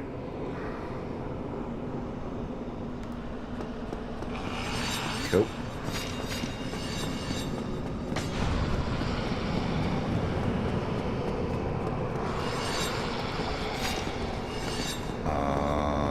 Apparently I didn't go far enough. Crap. That sucks.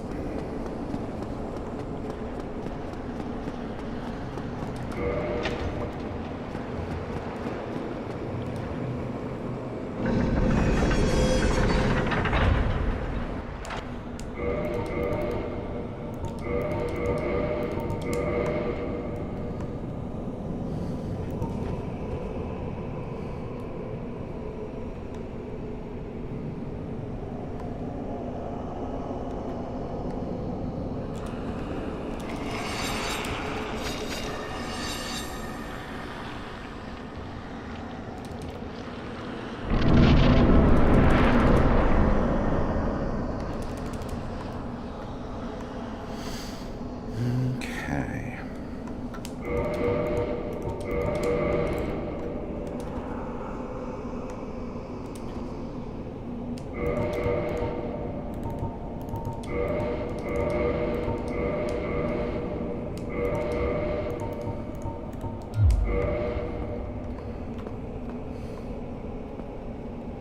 Come on. Come on.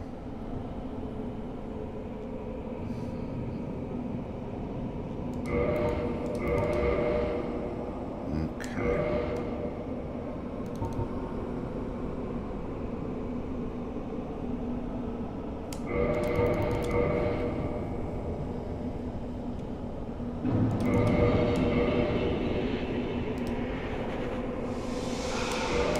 Got to turn the music on. God damn it.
Why was the music important? So, the kings spawn on a timer. I think it's every 45 seconds. Which means that because the music always starts in the exact same place in the encounter, I know when the next one's going to spawn by the music. It's essentially a built-in timer for the encounter.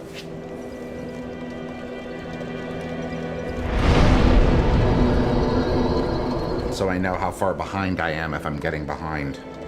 Yeah.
Technically.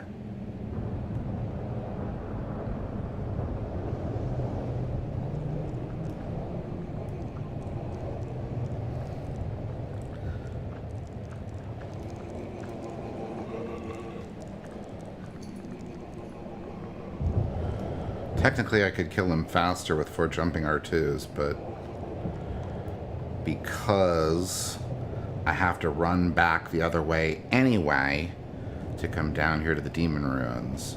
Oh, I guess maybe it'd be faster if I killed him and then boned out back to the Fair Lady, but that would ruin this lovely little strat where I get the Capper Demon to walk off a cliff.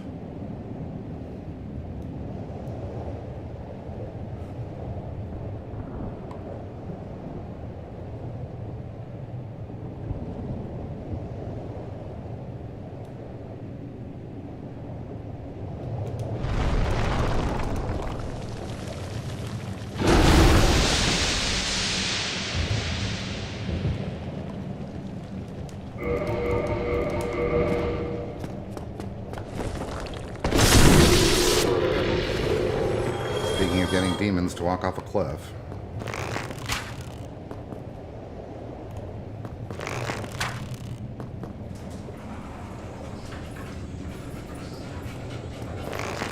Hang on.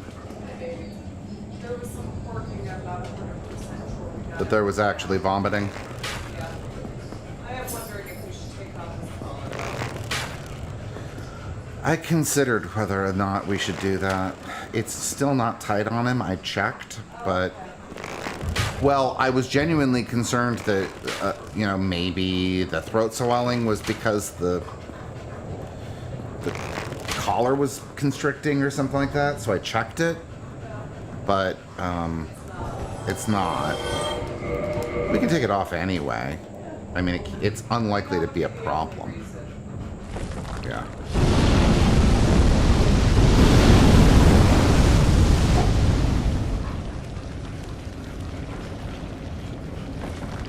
The dog has swollen lymph nodes and possibly an upper respiratory infection. How exactly that happened, I honestly do not know. Alright, I don't like this boss very much.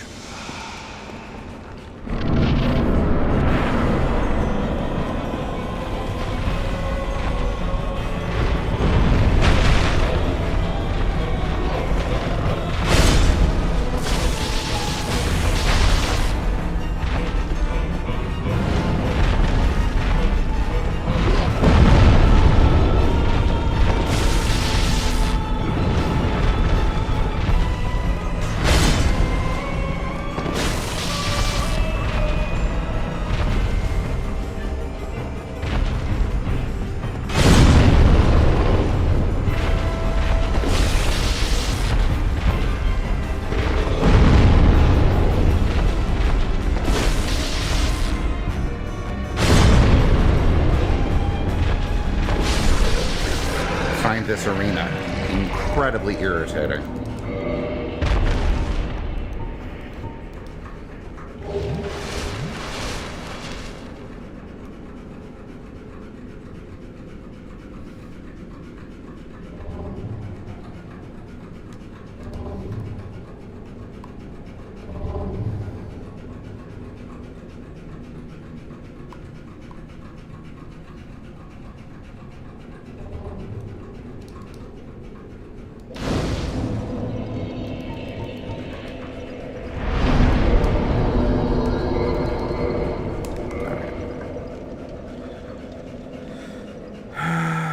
Let us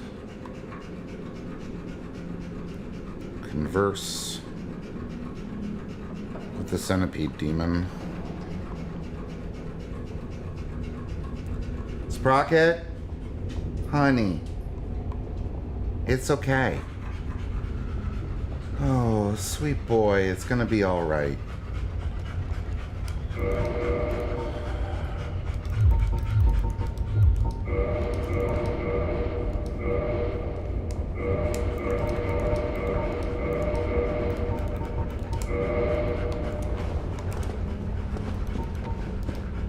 Oh, that was a mistake. Meant to do that later. Oh well.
Out of the lava.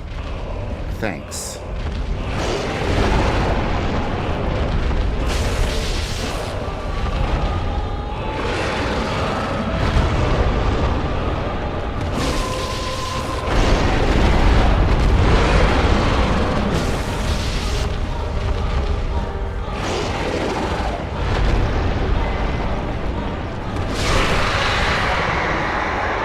Jerk.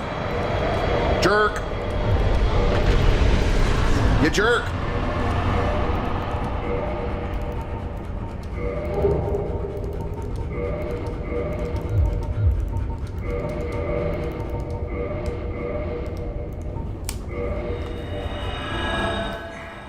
What a jerk!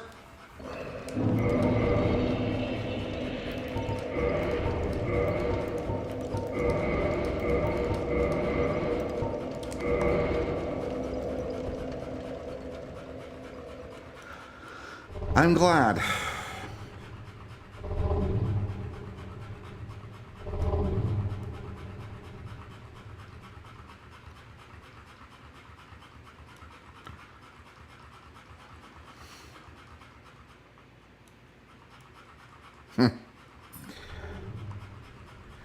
Truth be told, I have to wonder if it would be better to get the orange ring, bone out, and then fight him. Where if I ended up in the lava, it wouldn't be terminal.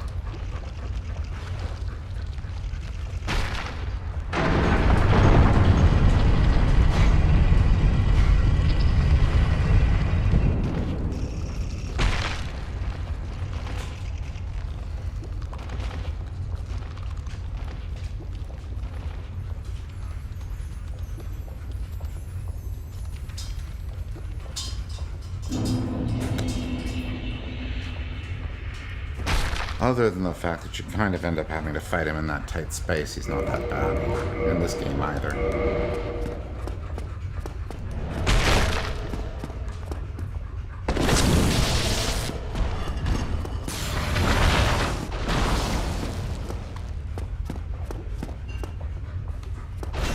Turn around and give up.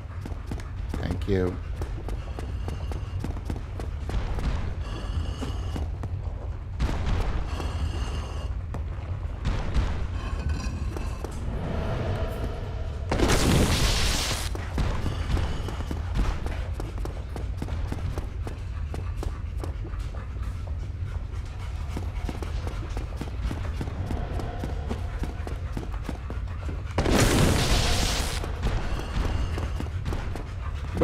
Getting down to it, 4 bosses left.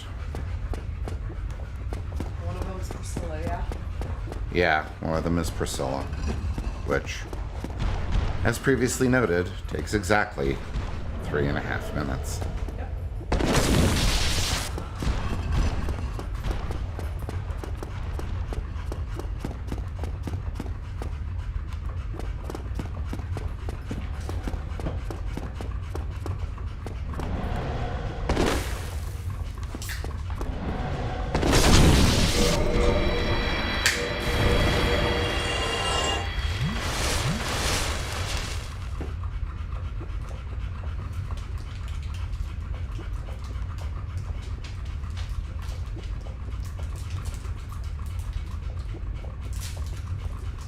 Honestly, he sounds a little better.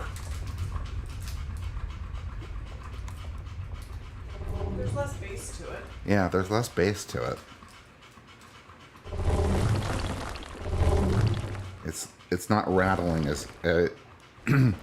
his chest isn't rattling as much as it was last night.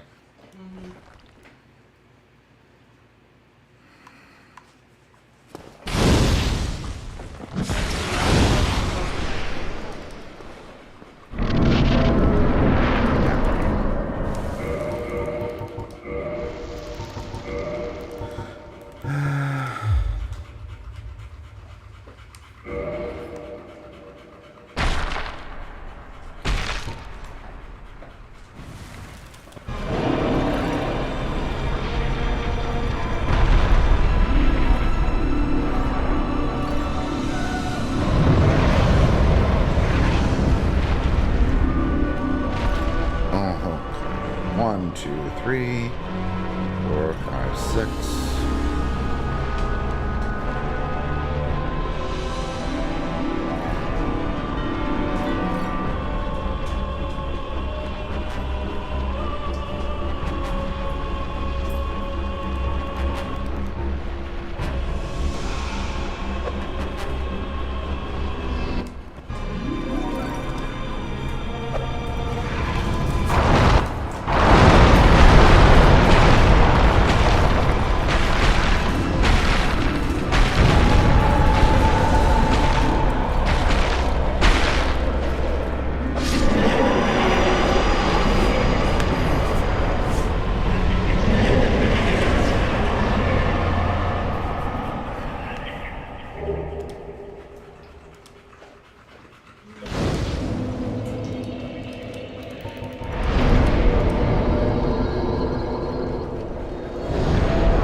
Snake legs.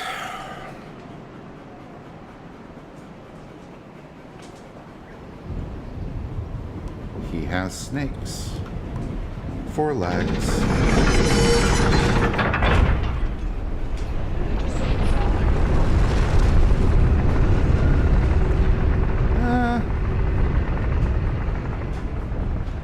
You know. Apparently it works for him. Who am I to judge? It's like snakes for hair. Yeah.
Yeah, it definitely doesn't sound nearly as rattly as it did earlier today. Yep.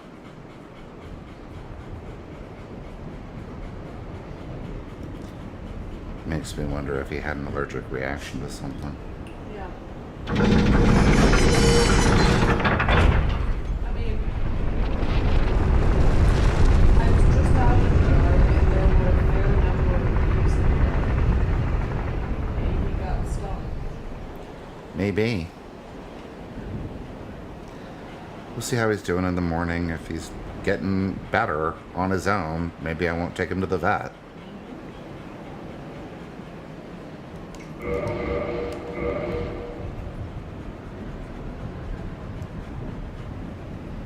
mean, he's still clearly not feeling very well, but... Alright, what am I doing? Where am I going? Matters. Crossbreed Brazil. Gotta go destroy the abomination, right? That's where I'm going? But first, the dragon of disgust. Yes. Speaking of puke.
John is giving me feet emoji.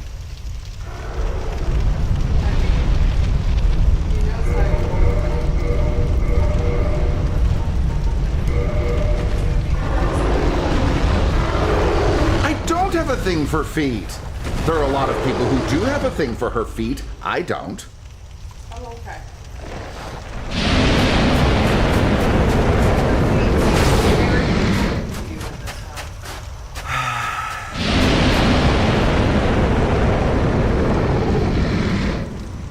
I'm just gonna say they are very. Exactly. This is why there are a lot of people who either have a thing for her feet or like pretending they have a thing for her feet. And they're very useful to you, and they're lovely and skin. Actually, I don't think it makes any difference that they're that you can see them. I just call the split poopy feet because I throw poop at her and everybody's obsessed with her feet.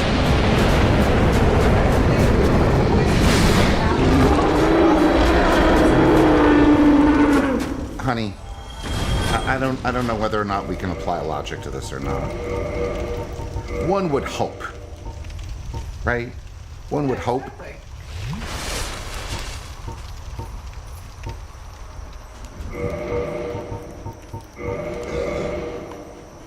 Okay.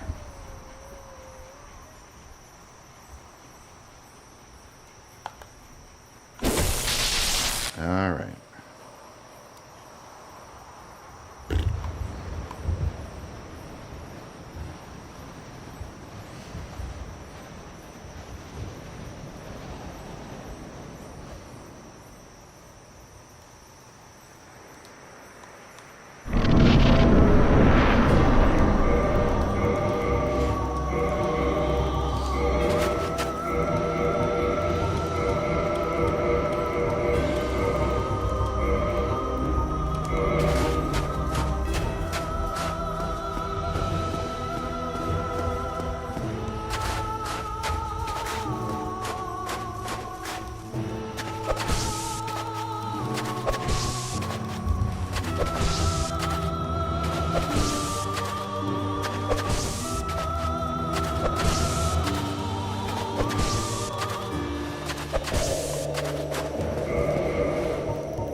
Oh, I absolutely, definitely do.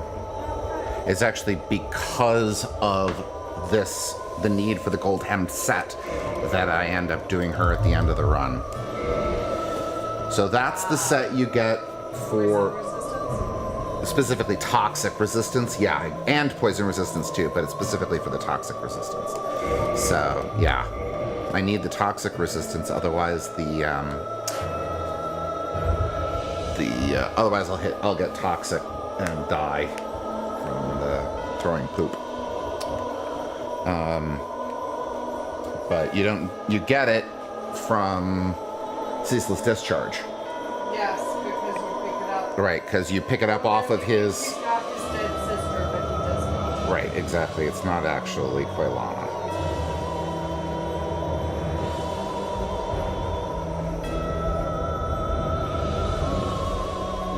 But...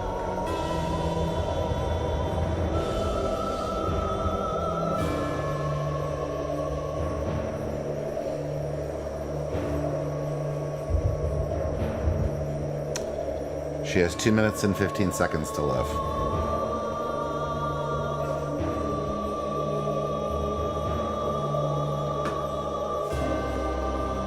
Anyway, but yeah, I would put her much earlier in the run, well, at least somewhat earlier in the run, except that I have to do her after ceaseless discharge, and because in this route ceaseless discharge is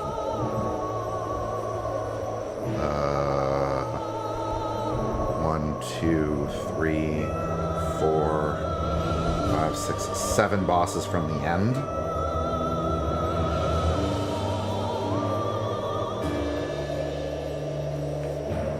She gets to wait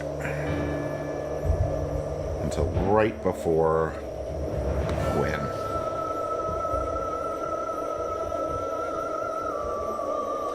Theoretically, I could do her immediately after ceaseless discharge, but that doesn't make any sense because I'm already in the demon ruins.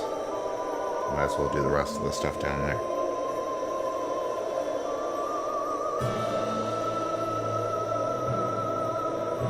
Yes, ceaseless discharge is Quaylana's sibling.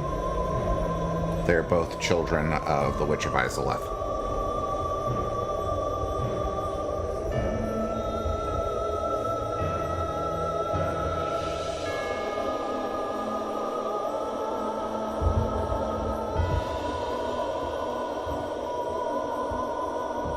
Yep. Well, lots of shit in this case, but...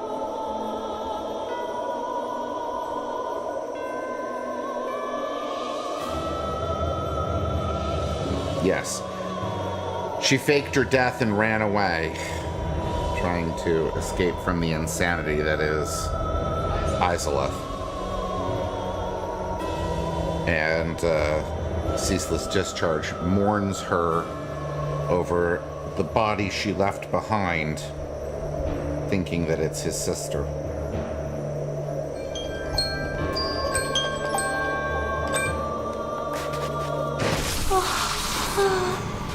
But why? What's so...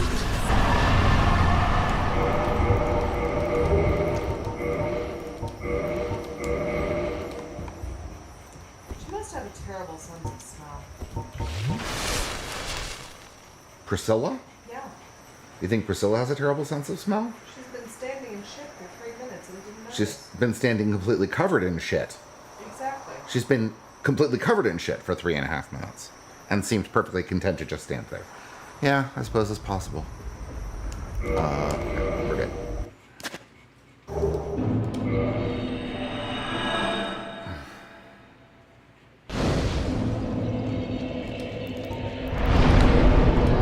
Fire link.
Okie doke.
Did you?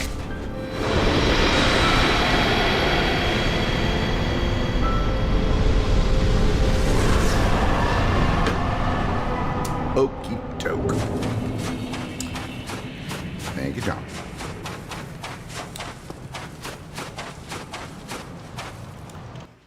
It was 4 or 5 hits, something like that. But at least I finished it. Good job, honey. Thank you. Mostly Ornstein and Smell. It was like, I don't remember, it was 3 or 4 on Ornstein and Smo, and then I was just like, and I completely forgot to put the red tearstone ring on for